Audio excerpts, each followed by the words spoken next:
অশ্রুসিক্ত চোখে সামনে দাঁড়িয়ে থাকা হাস্যোজ্জ্বল কপোত তাকিয়ে আছে আহিরা, যারা কিনা নিজের ২ বছরের বিবাহবার্ষিকী উদযাপন করছে।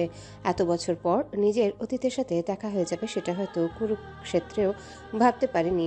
বুক চিরে হাহাকার চলছে, অজানা একদল ব্যথা দানা পেকে উতলা করে তুলছে তার ছোট্ট হৃৎপিণ্ডটা। বড্ড কষ্ট হচ্ছে তার, চাইলেও কমাতে পারছে না এই অসম্ভব কষ্টটা। এমন কিছু দেখতে হবে, সেটা যদি টের পেত তাহলে কোনোদিনও এখানে আসার মতো ভুল করতো না। এই কেমন নিয়তি! নিয়তি এত নিষ্ঠুর কেন তার প্রতি? হঠাৎ হাতে টান পড়ায় আহিরা তার অশ্রুযুক্ত আখি পল্লব সামনে থেকে সরিয়ে হাতের দিকে তাকাতেই নিজে ২ বছরের মেয়েকে ঠোঁট উল্টিয়ে কাঁদতে দেখতে পায়। আহিরা আর দেরি না করে নিজের কষ্ট ভুলে মেয়েকে কোলে তুলে ছোট নরম মাথাটা নিজের বক্ষস্থলে আগলে নেয়। ছোট মেয়েটা একাধারে কেঁদেই যাচ্ছে। আহিরা কোনো রকমে তার মেয়েকে থামাতে থাকে। বেশ সময় পর আহিরার কোলে থাকা কিয়ারা নিশ্চুপ হয়ে যায়। আহিরা সামনে আরেকবার তাকিয়ে দৃষ্টি ঘুরিয়ে উল্টো দিকে হাঁটা দেয়। আর এক মুহূর্ত এখানে থাকা তার পক্ষে সম্ভব নয়। না, এখানে আর বেশিক্ষণ থাকতে সে হয়তো দম বন্ধ হয়ে মারা পড়বে। মাম্মা, পাপা, যাবো। হ্যাঁ সোনা, যাবো তো। পাপার কাজ শেষ হলেই তো তোমার কাছে চলে আসবো সোনা। এই একই মিথ্যে কথাটা যে আহিরা কতবার বলেছে তার নেই হিসাব। সে হাঁপিয়ে উঠছে এই মিথ্যে কথা বলতে বলতে যে তার পাপা কাজ শেষ হলে চলে আসবে। আদৌ কি কখনো কিয়ারা তার পাপাকে কাছে পাবে কিনা সেটা তার জানা নেই। আহিরার পা ভেঙে আসছে, মনে হচ্ছে দুপায়ে অবশ্যই আসছে। চাইলেও সামনে এগোতে পারছে না, কিন্তু তাকে এই মুহূর্তে এখান থেকে যেতে হবে, না হলে একবার কোনো পরিচিত কারো সামনে পড়লে রক্ষে থাকবে না। আহিরা কিয়ারাকে নিয়ে জাঁকজমকপূর্ণ বাড়ি থেকে তার সবচেয়ে ঘনিষ্ঠ বান্ধবীকে না নিয়ে চলে যাচ্ছে, যে কিনা তাকে এই ভয়ানক অতীতের কাছে নিয়ে এসেছে নিজের অজান্তে। সে এত বছর লুকিয়েছিল এই পরিবার থেকে, এই মানুষগুলোর থেকে, আর তার একমাত্র স্বামী নামের মানুষটার থেকে। কিন্তু নিয়তি বড়ই নিষ্ঠুর, আবারও তাকে কাঠগড়ায় এনে দাঁড় করালো। আহিরার চোখ দিয়ে অঝরে অশ্রুদানা গড়িয়ে পড়ছে, তার সেদিকে কোনো খেয়াল নেই। বারবার চোখের সামনে ভেসে উঠছে কিছুক্ষণ আগের ভয়ানক মুহূর্তগুলো। আজ তার এই জায়গায় থাকার কথা ছিল, তাকে তো কেউ কথা দিয়েছিল যে সে ছাড়া তার জীবনে দ্বিতীয় নারী আসবে না। তাহলে আজকে কেন তার পাশে অন্য এক বেগানা নারী? বেগানা নারী বললেও ভুল হয়ে যায়, যেখানে ৩ অক্ষরের কবুল নামের কালিমা পড়ে এই নারীকে আপন করে নিয়েছে, সে কি করে বেগানা নারী হয়? বিশাল বড় বাড়ি থেকে বের হয়ে কোনো দিকে না তাকিয়ে সামনের দিকে এগোতে থাকে সে। সে কোনো রকমে এই নরক থেকে মুক্তি পেতে চায়। ঘুমন্ত কিয়ারার উপর থেকে চোখ সরিয়ে সামনের বড় বারান্দার দিকে তাকায়। বাহির থেকে আসা তীব্র বাতাসের ঝাপটাকে পর্দাগুলো সারিবিহীন একাধারে উঠছে। আহিরা ধীর পায়ে উঠে গিয়ে বারান্দার গ্রিল ধরে আকাশে ওঠা মস্ত বড় চাঁদের দিকে তাকায়। কি সুন্দর আলো ছড়িয়েছে সে, কিন্তু তার জীবনে তো কোনো আলোর ঠিকানা মিলল না, অন্ধকারে আচ্ছাদিত হয়ে আছে। নিয়তি বরাবরই তার সাথে নিষ্ঠুরতা করে গিয়েছে, আর আজও করছে। এতক্ষণের দলাপাকা কান্নাগুলো বৃষ্টির ফোঁটার মতো অঝরে দুগাল বেয়ে পড়তে থাকে। তার যে খুব কষ্ট হচ্ছে, ভিতরটা পুড়ে খা খা হয়ে যাচ্ছে। কেন করলেন আমার সাথে এমনটা? কেন করলেন? আপনি তো কথা দিয়েছিলেন আমার ছাড়া আর কারো হবেন না। আপনি আপনার কথা রাখেননি। আহিরা কান্নার কারণে ঠিকমতো শ্বাসও নিতে পারছে না, আর না পারছে নিজের অবাধ্য অনুভূতিগুলোকে, যেগুলোকে এত বছর ধরে হৃদয়ের এক কোণে বন্ধ দরজা তালা দিয়ে রেখেছিল। কিন্তু আজ হঠাৎ করে আবার সেই মানুষটার সাথে দেখা হয়ে যাবে, সে কল্পনাও ভাবতে পারেনি, যার জন্য নিজের সবকিছু ছেড়ে চলে এসেছে। আপনি আমাকে কোনোদিনও ভালোই বাসেননি। সব মিথ্যে ছিল, সবটা মিথ্যা। বলতেই হুড়হুড় করে আবারও কেঁদে ওঠে। যতই চেষ্টা করছে নিজেকে সামলানোর, ততই অবাধ্য আখি পল্লব থেকে অগণিত অশ্রুকণা ঝরে পড়ছে। হঠাৎ কিয়ারার কান্নার আওয়াজের তার হুঁশ আসে। কোনো মতে নিজের চোখ মুছে কিয়ারার কাছে চলে যায় আহিরা। মা, মা, তুমি কোথায় গেছিলে? কোথাও না সোনা, এই তো এখানেই আছি। মাম্মা, পা পাপা, যাবো। হ্যাঁ যাবো তো, একটু সময় দাও পাপাকে। দেখবে পাপা ঠিকই আসবে তোমার কাছে। এখন লক্ষ্মী মেয়ের মতো ঘুমিয়ে পড়ো। বলে কিয়ারাকে নিজের বুকের সাথে মিশিয়ে নেয়। একমাত্র মেয়েটার মুখের দিকে তাকিয়ে বেঁচে আছে, না হলে তার বাঁচার সম্ভাবনাই ছিল না। শুধু নিজের মধ্যে বেড়ে ওঠা সদ্য ফুলের জন্যেই তার বেঁচে থাকা। হঠাৎ বেডের একপাশে অবহেলিতভাবে পড়ে থাকা ফোনটা বেজে ওঠে। আহিরা ফোনটা হাতে নিয়ে দেখে দিয়ার ফোন, তাই ফোনটা তুলে কানে ধরতে দিয়ার কণ্ঠস্বর ভেসে আসে। এই, তুই কোথায়? তোকে আমি এখানে সারা জায়গা তন্ন তন্ন করে খুঁজে পেলাম না। শোন, আমি বাড়িতে এসে পড়েছি, তুই চিন্তা করিস না। কেন, কি হয়েছে? তুই ঠিক আছিস তো? আর কিয়ারা ঠিক আছে তো? আমরা ঠিক আছি, তুই চিন্তা করিস না, সময় মতো বাড়ি চলে আসিস। আহিরা, তুই ঠিক আছিস তো? তোর গলা এমন শোনা যাচ্ছে কেন? কই, কিছুই না তো। তুই শুধু শুধুই চিন্তা করিস, বললাম না। থাক, তুই মজা কর, সময় মতো চলে আসিস। বলেই দিয়া কে কোনো কথা বলতে না দিয়ে ফোনটা কেটে দেয়। নাহলে আরেকটু কথা বললে দিয়া বুঝে ফেলতো তার কিছু হয়েছে। আর সে চায় না দিয়া এইসব জানুক, নাহলে মেয়েটা উল্টাপাল্টা কিছু করে বসবে সেখানেই। আর দিয়া কোনোদিনও তার স্বামী নামক ব্যক্তিকে দেখেনি, তাই জানেও না তার স্বামীকে। যদি জানতো তাহলে হয়তো মেয়েটা সেখানে কাজও করতো না। আর আহিরা চায় না মেয়েটা তার জন্য নিজের কাজটা ছেড়ে দিক। তার জীবনের সব থেকে কঠিন মুহূর্তে কাউকে না পেলেও দিয়াকে পেয়েছে, সব সময় তাকে আগলে রেখেছে। যে সময় তার মাথার উপর কোনো ছাদ ছিল না, তখন এই দিয়াই তাকে জায়গা দিয়েছে। বিশাল বড় জানালা দিয়ে শো শো করে বাতাস বইছে, আর সেই বাতাসের তাপফোঁটের সঙ্গে তাল মিলিয়ে পর্দাগুলো অবাধ্যভাবে উঠছে। আকাশে বিশাল বড় চন্দ্র উঠেছে, তারই আলো চারিদিকে ছড়িয়ে আলোকিত হয়ে উঠেছে এই নশ্বর। কিন্তু এই চন্দ্র তার আলো দিয়ে কিয়ানের অন্ধকার জীবনটা আলোকিত করতে ব্যর্থ হয়েছে। অন্ধকারে আচ্ছন্ন হয়ে আছে তার মেরুহীন জীবন। বিশাল জানালার সামনে ড্রিঙ্কসের গ্লাস হাতে নিয়ে তাকিয়ে আছে ক্লান্ত শহরের দিকে, যে কিনা রাতের অন্ধকারে নিজের সব ক্লান্ত দূর করতে ব্যস্ত। সেদিকে অনুভূতিহীনভাবে তাকিয়ে আছে। আজকাল তার মনের মধ্যে অনুভূতির কোনো জায়গা নেই, মরে গেছে তার সকল রঙিন জীবন, আর ছেয়ে রয়েছে রঙহীন জীবন। হঠাৎই পিছন থেকে কারো কণ্ঠস্বর ভেসে আসায় পিছু ফিরে তাকায় কিয়ান। পেছনে তার অর্ধাঙ্গিনী রূপে রিয়া দাঁড়িয়ে আছে, যার চোখে আকাশ সমান ব্যাকুলতা। আর কত কিয়ান, যতদিন নিঃশ্বাস আছে। তুমি আজ আমাকে কেন আপন করে নিতে পারোনি? কি কমতি আছে আমার মাঝে? তুমি পুরোটাই কমতে, যা আমাকে কখনো পূর্ণ করতে পারবে না। তাহলে সেই কমতিকে পূর্ণ করে নাও, যার জন্য এত কিছু, তার অস্তিত্বই নেই। শ্শ্, খবরদার, ওর নাম মুখে নিয়েছে তো। ঘৃণা করে আমি তাকে। ভুলতে পারছো না, সইতে পারছো না, তবুও তাকে আঁকড়ে ধরে সকল অনুভূতি। এই কেমন ঘৃণা তোমার! শ্শ্, একদম আমার ব্যাপারে হস্তক্ষেপ করতে এসো না। এই অধিকার আমি তোমাকে দেইনি। রিয়া আহত দৃষ্টিতে কিয়ানের দিকে তাকায়। কত সাধনার পর এই লোকটাকে নিজের স্বামী রূপে পেয়েছে। কম তো কাঠখড় পোড়ায়নি সে, তাহলে তাদের মাঝে এত দূরত্ব কেন? সে কোথাও জিতেও হেরে গেছে। তপ্ত নিঃশ্বাস ছাড়ে সে, ধীর পায়ে সেখান থেকে চলে যায়। সে জানে তার হাজারো আকুতিও কিয়ান নামের পাষাণ লোকের হৃদয়ে তার জন্য ভালোবাসার ফুল ফুটাবে না। যা এই কয়েক বছরেও করতে পারেনি, তা আজ কি করে সম্ভব হবে? বাহিরে সকলের সামনে তারা সুখী দম্পতি দেখালেও ভেতরে পুরোটাই ধোঁয়াশার মতো কালো আধারে আচ্ছন্ন। বিশ্বাসঘাতকের জন্য আমার মনে কোনো অনুভূতি নেই।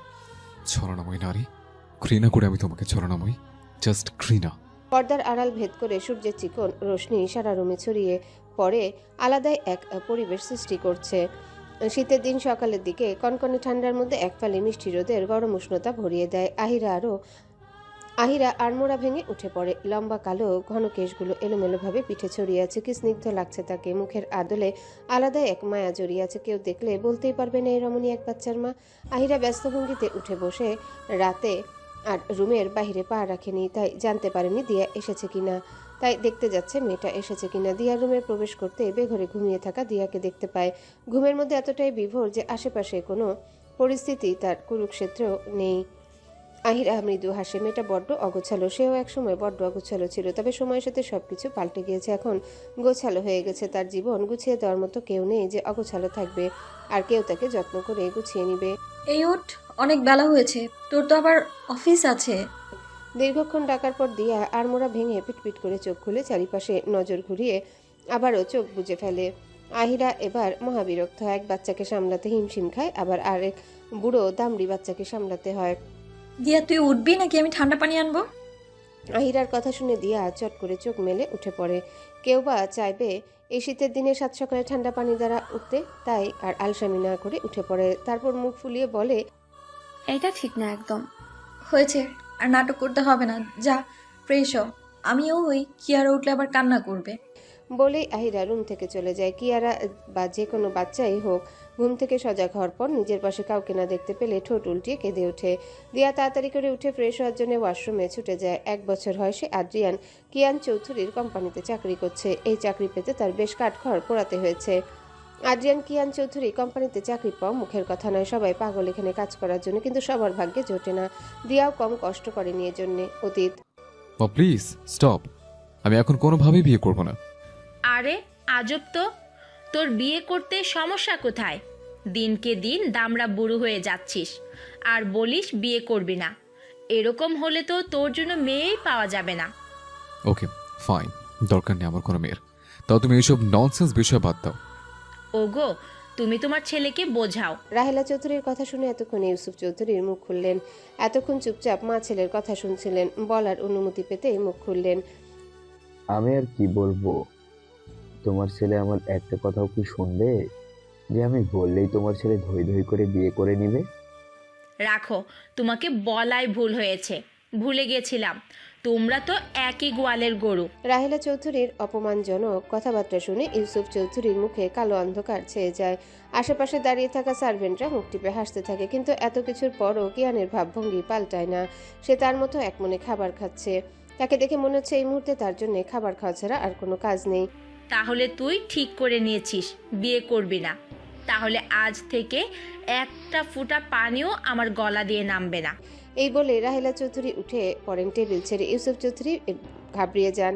তার বউ যে ঘাটতারা যেটা একবার মুখ দিয়ে বের করেছে সেই কথা অক্ষরে অক্ষরে পালন করবে, একটুও নড়চড় হবে না। ইউসুফ চৌধুরী অসহায় চোখে নিজের মেরুদণ্ড বেকা ছেলের দিকে তাকায়। তার মাঝে মাঝে মনে হয় এটা আদৌ তার ছেলে নাকি হসপিটালে বাচ্চা অদল বদল হয়ে গিয়েছিল।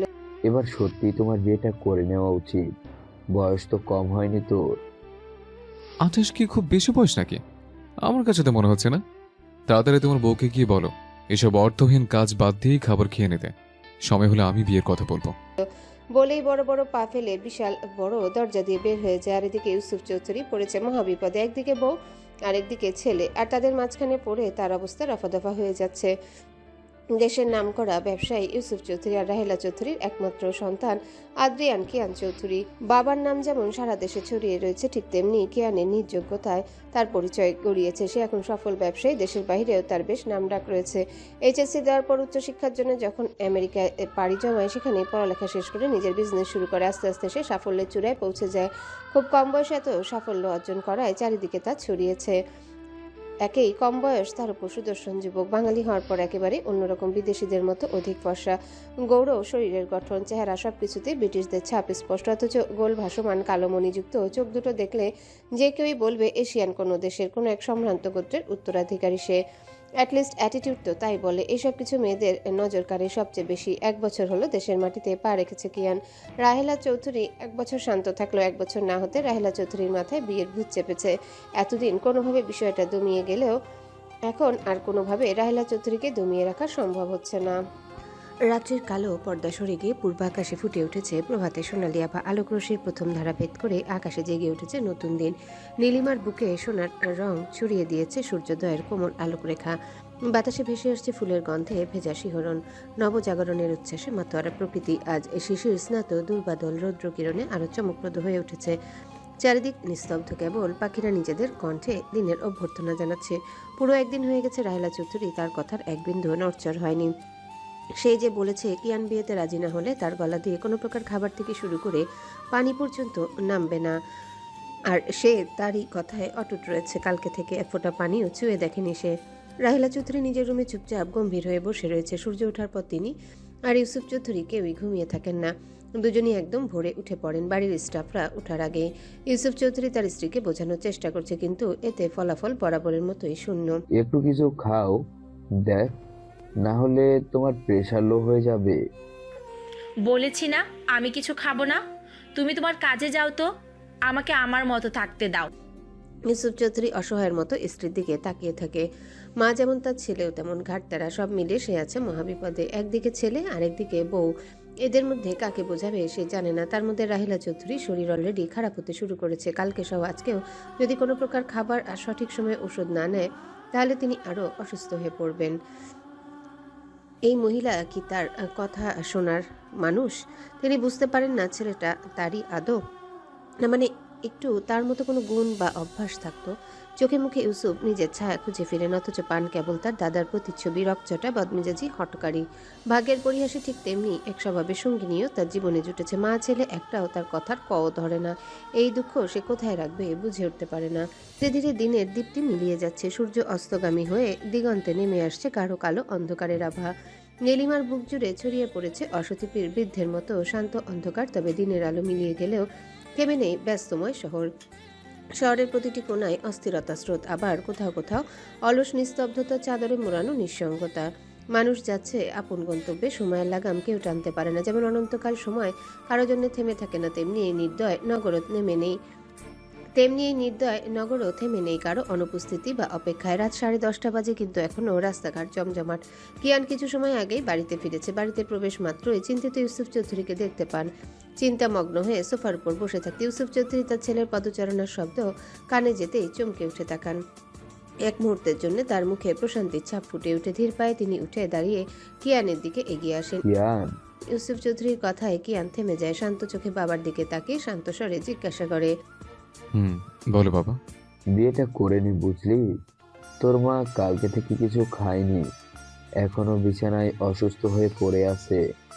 কিয়ান রাহেলা চৌধুরীর এমন বাচ্চা কর্মকাণ্ডের কথা শুনে কি বলবে বুঝতে পারল না। ডান হাতের 2 আঙ্গুল দিয়ে কপাল স্লাইড করতে লাগলো। মেজাজি চুলগুলো কপাল ছুঁয়ে নেমে এসেছে। কনুই পর্যন্ত কুটানো হাতা।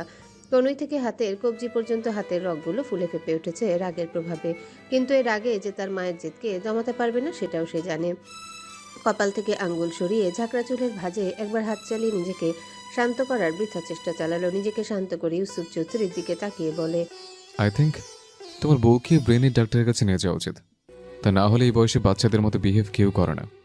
ইউসুফ চৌধুরীর ছেলের কথায় তবদাকে চেয়ে আছে। তার ছেলে বিয়ে করবে না বলে তার নিজের মাকে মেন্টাল বানিয়ে দিচ্ছে। অতঃপর রেগে বলল, চুপ কর হতচ্ছাড়া, এটা কি ধরনের কথা? তোকে বিয়ে করতে বলেই তুই যা তা বানিয়ে দিস। যা, তোর মাকে গিয়ে সামলা। আমি পারছি না তোর মা ছেলের এসব চাপ নিতে। কিয়ান 2 হাত দিয়ে নিজের মাথার চুল টেনে ধরে ব্যস্ত পায়ে সিঁড়ি বেয়ে রাহেলা চৌধুরী রুমে যেতে থাকে। কিয়ান রাহেলা চৌধুরীর রুমে ঢুকতে তাকে দেখে রাহেলা চৌধুরী মুখ ঘুরিয়ে নেয়। কিয়ান নিজেকে শান্ত করে আস্তে আস্তে তার মায়ের দিকে এগিয়ে গিয়ে তার পাশে বসে আর নরম গলায় বলে, এখনো কিছু খাওনি কেন? এই সামান্য বিষয়ের জন্য এটা কেমন বাচ্চামো? কিসের বাচ্চামো? মা হই তোর। আমার কি ইচ্ছা করে, আমার ঘর আলো করে একটা মেয়ে আসবে যাকে আমি নিজের সন্তানের মতো রাখবো। আমি তো বললাম সময় হলে আমি নিজেই তোমাকে আমার বিয়ের কথা বলবো। তাহলে এরকম করার কোনো মানে হয় না। হয়েছে, থাক, যা, তোর যা তাই কর। আমি কিছু বলবো, আমাকে আমার মতো থাকতে দে। কিয়ান কোনো মতে নিজের রাগকে নিয়ন্ত্রণে রেখে তার মায়ের দিকে শান্ত চোখে তাকিয়ে বলে, দেখো, তোমার প্রেশার লো হয়ে আছে, পরে সমস্যা হতে পারে। তুমি মেডিসিন নাওনি কালকে থেকে? রাহেলা চৌধুরী এবার নাক টেনে টেনে বলতে থাকে, মরে গেলে যাব। আমি কি আর কারো কেউ হই নাকি যে আমাকে নিয়ে কেউ চিন্তা করবে? কিয়ান তপ্ত নিঃশ্বাস ছাড়ে। সে বুঝতে পারে তার মা এবার তাকে বিয়ে না দিয়ে থামবে না। অতিরিক্ত রাগে তার পুরো শরীর থেকে যেন ধোঁয়া বেরোচ্ছে। কিয়ান এবার বসা থেকে উঠে গম্ভীর কণ্ঠে মায়ের দিকে তাকিয়ে বলে, মেয়ে দেখা শুরু করো, তবে আমাকে এসব চড়াবে না। যখন বিয়ে করতে বলবে তখন করে নেব। বলেই ব্যস্ত পায়ে রুম থেকে বেরিয়ে যায় কোনো উত্তরের আশা না করে। কিয়ানের কথা রাহেলা চৌধুরীর কানে যেতে তার মুখে হাসি ফুটে। যাক, তার বুদ্ধি কাজে লেগেছে। সে খুশি মনে বেড থেকে উঠে নিচে নেমে যায়। নিচে ইউসুফ চৌধুরী বসেছিলেন। স্ত্রীকে হাসতে দেখে তার কপাল কুঁচকে যায়। সে গলার কাকড়িয়ে বলে, কি গো, এত খুশি কেন? কালকে আমার সাথে আমার বৌমা দেখতে যাবে, রেডি থেকো। রাহেলা চৌধুরীর কথার কিছুক্ষণ পর এর মানে বুঝতে পেরে ইউসুফ চৌধুরীর মুখে হাসি ফুটে ওঠে। অবশেষে তোমার ছেলে রাজি হলো তাহলে? এখন তো খেয়ে নাও। হ্যাঁ হ্যাঁ, নিচ্ছি। কিয়ান নিজের রুমে এসে দরজা বন্ধ করে সোজা শাওয়ার নিতে চলে গেছে। রাগে তার সারা মুখশ্রী লাল আকার ধারণ করেছে। নিজেকে শান্ত করার চেষ্টায় আছে। এখন সে কোনোভাবেই বিয়ে করতে ইচ্ছুক নয়। শুধু এখন নয়, সে বিয়েতে ইচ্ছুক নয়। এইসব প্রেম ভালোবাসা বিয়ে সাথে তার 2 চোখে সহ্য হয় না। তার কোনো ইচ্ছাই নেই তার জীবনের সাথে কারো জীবন জড়িয়ে যাক। তাই সবসময় এসব থেকে দূরে থেকেছে সে। কিন্তু নিজের মায়ের জন্য রাজি হয়েছে সে। কিছু সময় পর কিয়ান কালো একটা ট্রাউজার পরে বের হয়। বলিষ্ঠ সারা শরীরে বিন্দু বিন্দু পানির কণা চিকচিক করছে। কিয়ান গায়ে কিছু না জড়িয়ে কোমর পর্যন্ত চাদর জড়িয়ে উবুর হয়ে শুয়ে পড়ে। রাহেলা চৌধুরী সকাল হতে না হতেই সবার আগে উঠে আজ কিয়ানের সকল পছন্দের খাবারগুলো রান্না করেছে। বাড়িতে সেই আগে উঠে, তবে আজকে সে অন্য দিনের চেয়ে বেশি খুশি। সকালে খাবার সময় হতে ইউসুফ চৌধুরী এসে টেবিলে বসে পড়ে। তার কিছুক্ষণ পর কিয়ানও নেমে আসে, তবে তার মুখটা সবসময়ের মতোই গম্ভীর। কিয়ানের মুখে হাসি দেখা পাওয়া আর অমাবস্যার চাঁদ দেখা একই কথা। প্রয়োজন ছাড়া যেমন কথা বলে না, তেমনি তাকে হাসতেও দেখা যায় না। কিয়ানকে বসতে রাহেলা চৌধুরী তাকে খাবার দিতে দিতে বলল, জানিস তোর জন্য তো মেয়ে আমার আগে থেকে ঠিক করা, খালি তোর বলার অপেক্ষা ছিলাম। তুই তো তোর ইকবাল আঙ্কেলকে চিনিস, তারই মেয়ে। রাহেলা চৌধুরীর কথা শুনে ইউসুফ চৌধুরী এবার মুখ খুলে, আরে তুমি কি করে ইকবালের মেয়ের খবর পেলে? ওই বাড়ির সাথে তো অনেক দিনের কথা হয় না। হ্যাঁ, তবে কয়েক মাস আগে আমি গিয়েছিলাম। ইস, মেয়েটার জন্য বড্ড মায়া হয় আমার। পরীর মতো মেয়েটার পৃথিবীতে কেউ নাই, চাচা চাচিদের কাছে থাকে। ওকে যখন ছোটবেলায় দেখেছিলাম, ঠিক করে রেখেছিলাম ওকে বাড়ির বউ করে আনবো। হ্যাঁ, অনেক লক্ষ্মী মেয়ে, সেই কবেই দেখেছিলাম। এখন তো অনেক বড় হয়ে গেছে। শুধু তাই নাকি, দেখতে একেবারে চাঁদের টুকরো, মুখখানি কি মায়া দিয়ে ভরা। আমি আর দেরি করব না, ঘরের মেয়ে ঘরে তাড়াতাড়ি ফিরিয়ে আনবো। কিয়ান একমনে খাচ্ছে তার মতো করে। এতক্ষণের কথার কোনো প্রভাব তার উপর পড়েছে কিনা তা বোঝা গেল না। রাহেলা চৌধুরী কিয়ানের দিকে ফিরে বলে, তুই কবে ফ্রি আছিস? এই কয়েকদিন কোনো রকম ফ্রি নেই। আমি বলছি কি, এই সপ্তাহে সময় বের কর। তুমি যে কাজের জন্য সময় বের করতে বলছো, সেটা তো আমার না থাকলেও চলবে, তাই আমি তোমাদের সাথে যেতে পারছি না। ওমা, এটা কেমন কথা? বিয়ে করবি তুই, সংসার করবি তুই, আর তুই যাবি না? এটা কেমন কথা? কেমন কি এটা আমার দেখার বিষয় না। তোমাকে বলেছিলাম কি? কিন্তু কোনো কিন্তু নয় মা, আমি যেমন তোমার কথা রেখেছি, তুমি আমার কথাটা রাখবে। বলেই কিয়ান উঠে চলে যায়। রাহেলা চৌধুরী হতাশ দৃষ্টিতে তাকিয়ে থাকে সেই দিকে। আরে রাখো তো, বিয়ে হয়ে গেলে এমনি ঠিক হয়ে যাবে। স্যার, আজকে নিলয় শিকদারের সাথে আপনার মিটিং আছে। জানি। কয়টার সময় আমাকে জানিয়ে দিবেন। এবার আপনি আসতে পারেন। স্যার, 3টার দিকে। তাহলে আমি যাই স্যার। বলেই নীলিমা কিয়ানের কথা মতো বাইরে চলে যায়। তবে মনে মনে বেশ রাগ হয় তার। সে যত কিয়ানের কাছে যেতে চায়, কিয়ান তত তাকে দূর দূর করে তাড়িয়ে দেয়। শুধুমাত্র কিয়ানের জন্য এখানে কাজ করছে সে। আজ 1 বছর হলো এখানে কিয়ানের পার্সোনাল অ্যাসিস্ট্যান্ট হিসেবে কাজ করছে সে। কিয়ান কোনোদিনও কোনো মেয়ে মানুষকে নিজের অ্যাসিস্ট্যান্ট হিসেবে রাখে না, কিন্তু নীলিমা ইউসুফ চৌধুরীর কোনো বন্ধুর মেয়ে, তাই তার জোরাজুরিতে নীলিমাকে রেখেছে। তাছাড়া নীলিমা তার কাজ ঠিকঠাকভাবে করে। শুধু একটা জিনিসই কিয়ানের বিরক্ত লাগে, সেটা হলো নীলিমার গা ঘেঁষা অভ্যাস। নীলিমা প্রতিনিয়ত কিয়ানকে নানাভাবে নিজের প্রেমের জালে ফাঁসাতে চায়, তবে বরাবরের মতোই ব্যর্থ। কিয়ান তার দিকে ফিরেও তাকায় না, যেখানে অফিসের অন্য সব ছেলেরা তার জন্য পাগল। এর জন্য কিয়ানের প্রতি তার আলাদা একটা আকর্ষণ কাজ করে। তার উপর কিয়ানের সব আছে, রূপ থেকে শুরু করে ধন সম্পদ। আর কোন মেয়েই বা চাইবে না এমন ছেলেকে? তার মতে অফিসের বাকি মেয়েরাও চায়, কিন্তু কিয়ানের করা আদেশ তার আশেপাশে যেন কোনো মেয়ে না থাকে। কিয়ান নীলিমাকে নিজের অ্যাসিস্ট্যান্ট বানানোর পর থেকে সকলের মাঝে একটা মিথ্যা খবর ছড়িয়ে পড়ে যে নীলিমার কিয়ানের মাঝে কিছু রয়েছে। তাই তো নীলিমাকে অ্যাসিস্ট্যান্ট হিসেবে রাখে, না হলে সবাই জানে কিয়ান কোনো মেয়েকে তার আশেপাশেও সহ্য করতে পারে না। আর এটাই সুযোগ নীলিমা খুব ভালো করে নিয়েছে। সেও সবার সামনে এমনভাবে থাকে যাতে করে বাকিদের সন্দেহ আরও গাঢ় হয়েছে। তবে এসব ব্যাপারে কিয়ান জানে না, জানলেও পাত্তা দেয়নি হয়তো। বিকেল নামতে না নামতেই ঢাকা শহরের আকাশে এক অন্যরকম রং ছড়িয়ে পড়েছে। দিনের তীব্র কোলাহল একটু একটু করে স্তিমিত হতে শুরু করেছে, তবুও চারপাশে ভেসে আসে যানজটের চিরচেনা হর্নের শব্দ। সূর্য পশ্চিম আকাশে হেলে পড়েছে, তার নরম আলোয় ছায়া পড়েছে পুরনো লাল ইটের দালানগুলোর গায়ে। অলিগলির ভেতর ছোট ছোট দোকানগুলোতে ভিড় বাড়ছে, কেউ বসেছে চায়ের আড্ডায়। জায়গাটা ঢাকার ভিতরে হলেও পরিবেশটা সম্পূর্ণ গ্রাম্য। আশেপাশে গ্রামের বাড়ির মতো বাড়িঘরও রয়েছে। সামনে দিয়ে এঁকে বেঁকে চলেছে কাঁচা সরু রাস্তা, সেই রাস্তা বেয়েই চলেছে বেশ দামি দুটো গাড়ি। বেশ কিছু সময় পার হওয়ার পর গাড়িটা গিয়ে একটা ইটের বাড়ির সামনে গিয়ে থামতে গাড়ির দরজা খুলে রাহেলা চৌধুরী আর ইউসুফ চৌধুরী বেরিয়ে আসেন। তাদের আশেপাশে বেশ কয়েকজন দেহরক্ষীও রয়েছে। গাড়ির শব্দ শুনে সেই বাড়ির ভিতর থেকে কয়েকজন মানুষ হাসি মুখে বের হয়ে আসেন। এতক্ষণ ধরে তাদের জন্যই হয়তো অপেক্ষা করছিলেন মানুষগুলো, যা তাদের মুখ দেখেই বোঝা যাচ্ছে। বিক্রম হোসেন হাসি মুখে ইউসুফ চৌধুরীদের দিকে এগিয়ে এসে কুশল বিনিময় করে হাসি মুখে জিজ্ঞাসা করেন, অবশেষে আসলেন আপনারা? আপনাদের জন্য অপেক্ষা করছিলাম। পাশ থেকে মোস্তফা হোসেনের স্ত্রী হাসি মুখে তাকিয়ে আছেন। কুশল বিনিময়ের পর্ব শেষ হতে মোস্তফা হোসেন তাদেরকে ঘরের ভেতরে নিয়ে যায়। বাড়িটা না বেশি বড় আর না ছোট, তবে একদম পরিপাটিয়া সুন্দর করে সবকিছু গোছগাছ করা। অতিথি আপ্যায়নের জন্য ইউসুফ চৌধুরী আর রাহেলা চৌধুরীর সামনে বিভিন্ন ধরনের খাবার রাখা হয়েছে। মোস্তফা হোসেনের স্ত্রী রুমা খাতুনকে খুশি দেখাচ্ছে বেশি, তিনি ব্যস্ত পায়ে ভেতরের রুমে চলে যান। রুমে যেতে দেখতে পায় তার মেয়ে অনন্য আয়নার সামনে বসে সাজগোজ করতে ব্যস্ত। সেটা দেখে তিনি নিজের মেয়েকে তাড়া দিয়ে বলে ওঠে, ওনারা এসে গেছে, এখন বাইরে চলো। মায়ের কথা শুনে অনন্য বলে ওঠে, হয়ে গেছে মা, আমাকে পছন্দ করবে তো? রুমা খাতুন হাসি মুখে বলেন, করবে করবে, সকালেই ফোন দিয়ে বলল তোকে ওদের বাড়ির বউ করবে। ওইবার যে আসলো তখনই হয়তো তোকে পছন্দ করে গেছে, আর এখন ছেলের বউ করে ঘরে তুলবে। বুঝলি, এত বড় বাড়ি থেকে প্রস্তাব এসেছে, হাতছাড়া একদমই করা যাবে না। এখন চল আমার সাথে। বলেই মেয়েকে নিয়ে সবার ঘরে চলে আসেন। অনন্য লাজুক হেসে সবাইকে সালাম দেয়। এদিকে রাহেলা চৌধুরী চোখ বুলিয়ে কাউকে খুঁজছে। রুমা খাতুন সেটা দেখে হাসি মুখে বলে, কাউকে কি খুঁজছে না পা? আসলে আহিরা কোথায়? ওকে ডাকুন, মেয়েটাকে দেখতে পাচ্ছি না। আহিরা নামটা শুনে বেশ বেজার হলেন বটে রুমা খাতুন, তবে মুখে সেটা বুঝতে দিলেন না। হাসি মুখে বলে, ও, অন্য রুমে দাঁড়ান, আমি ডেকে আনছি। বলেই পা চালিয়ে রুমের দিকে চলে যান। এদিকে তারা টুকটাক কথা বলছে। এদিকে রুমা খাতুন রুমে এসে আহিরাকে ঘর গুছাতে দেখেন। তিনি কর্কশ গলায় আহিরাকে বলেন, বাহিরে আয় আমার সাথে। হঠাৎ চাচির আওয়াজ শুনতে পেয়ে আহিরা একটু চমকে ওঠে। তবে আহিরা বাহিরে যাওয়ার কথা শুনে খুশি হয়ে যায়।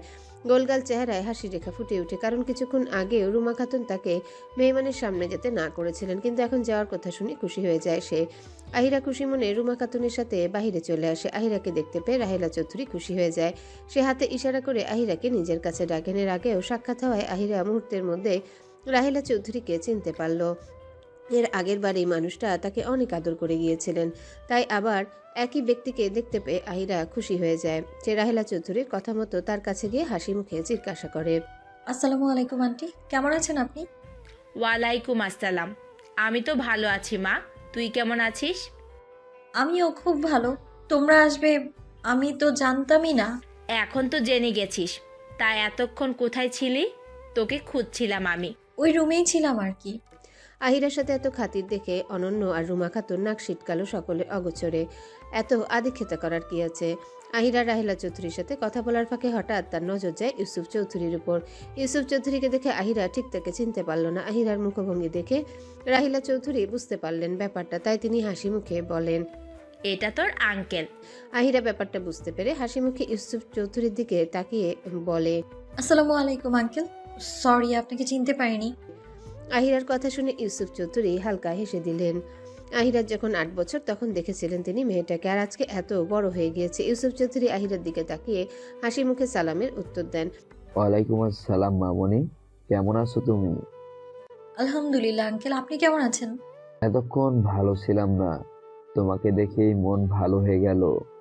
এদিকে রুমা খাতুনের আহিরার প্রতি এত আদিক্ষেতা একদমই পছন্দ হলো না, কিন্তু মুখ ফুটে কিছু বলতেও পারছেন না, তাই চুপচাপ দেখছেন সবকিছু। অনন্য বিরক্ত হয়ে আহিরার দিকে তাকিয়ে আছে। সে এত কষ্ট করে সাজগোজ করলো, আর রাহেলা চৌধুরী বা ইউসুফ চৌধুরী কেউই তেমন তাকে পাত্তা দিচ্ছে না। মনে হচ্ছে তারা আহিরার জন্য এখানে এসেছে। কিছুক্ষণ পর রাহেলা চৌধুরী আহিরার মাথায় হাত বুলিয়ে দিয়ে বিক্রম হোসেনের দিকে তাকিয়ে হাসি মুখে বলে ওঠেন, যে কাজের জন্য এসেছি ভাইজান সেটা করা যাক। রাহেলা চৌধুরীর কথা শুনে মোস্তফা হোসেন মাথা নাড়িয়ে উৎফুল্লতা সহকারে বলেন, হ্যাঁ হ্যাঁ। রাহেলা চৌধুরী তার পাশে বসে থাকা আহিরার মাথায় স্নেহের স্পর্শ বুলিয়ে দিয়ে হাসি মুখে বলে ওঠে, কিরে, আমাকে তোর কেমন লাগে? যদি তোকে আজীবনের জন্য আমার কাছে নিয়ে যাই তাহলে থাকবি তো? রাহেলা চৌধুরীর কথা শুনে আহিরা মিষ্টি একটা হাসি দিয়ে ওঠে। কালকে সে 18 বছরে পা দিয়েছে, তবে ভীষণ রকমের চঞ্চল মেয়েটা সবসময় হাসি খুশি থাকে। মুখে সবসময় লেগে থাকে সদ্য ফুটে ওঠা ফুলের মতো হাসি। ছোটবেলা থেকে মায়ের আদর না পাওয়া আহিরার বেশ ভালো লাগে রাহেলা চৌধুরীকে। 5 বছর বয়স তখন গাড়ি অ্যাক্সিডেন্টে তার বাবা মায়ের দুনিয়া ছেড়ে চলে যায়। তখন থেকেই তার এই চাচা চাচির সাথে এ বাড়িতে বেড়ে ওঠা। মোস্তফা হোসেন ছাড়া এই বাড়িতে তেমন কেউ তাকে পছন্দ করেন না। যদি পারতো তাকে এই বাড়িতেই রাখতো না, কিন্তু এই বাড়িটা তার নামে হওয়ায় চাইলেও রুমা খাতুন আহিরাকে বাড়ি থেকে বের করে দিতে পারেন না। রাহেলা চৌধুরী তাদের বাড়িতে আরও একবার এসেছিলেন। রাহেলা চৌধুরীকে আহিরার নিজের মায়ের মতো মনে হয়েছিল। রাহেলা চৌধুরী তাকে অনেক স্নেহ করেন, আর রাহেলা চৌধুরী যে খুবই ভালো মনের একজন মানুষ সেটা তার ব্যবহার দেখলেই বোঝা যায়। এর জন্য রাহেলা চৌধুরীকে আহিরার খুবই ভালো লাগে। আহিরা রাহেলা চৌধুরীর প্রথম কথাটা বুঝতে পারলেও দ্বিতীয় কথাটার মানে বুঝতে পারে না, তাই বোকা মনে বলে, তোমাকে আমার খুব ভালো লাগে আন্টি, তুমি খুব ভালো। আমি কি করে তোমার সাথে সারা জীবন থাকবো? আমার বাড়িতে এটা। আহিরার এমন বোকা মনের প্রশ্ন শুনে রাহেলা চৌধুরী সহ বাকিরাও হেসে দেয়। রাহেলা চৌধুরী আহিরার মাথায় হাত বুলিয়ে বলে, তোকে আমার ছেলের বউ করে নিয়ে যাব। এভাবেই তুই সারা জীবনের জন্য আমার কাছে থাকবি। রাহেলা চৌধুরীর কথা শুনে বাকিরা হেসে উঠলে রুমা খাতুন আর অনন্য চমকে ওঠেন, সাথে ক্রোধে মুখ লাল হয়ে ওঠে রুমা খাতুনের। আহিরাকে তার ছেলের বউ বানাবে মানে কি?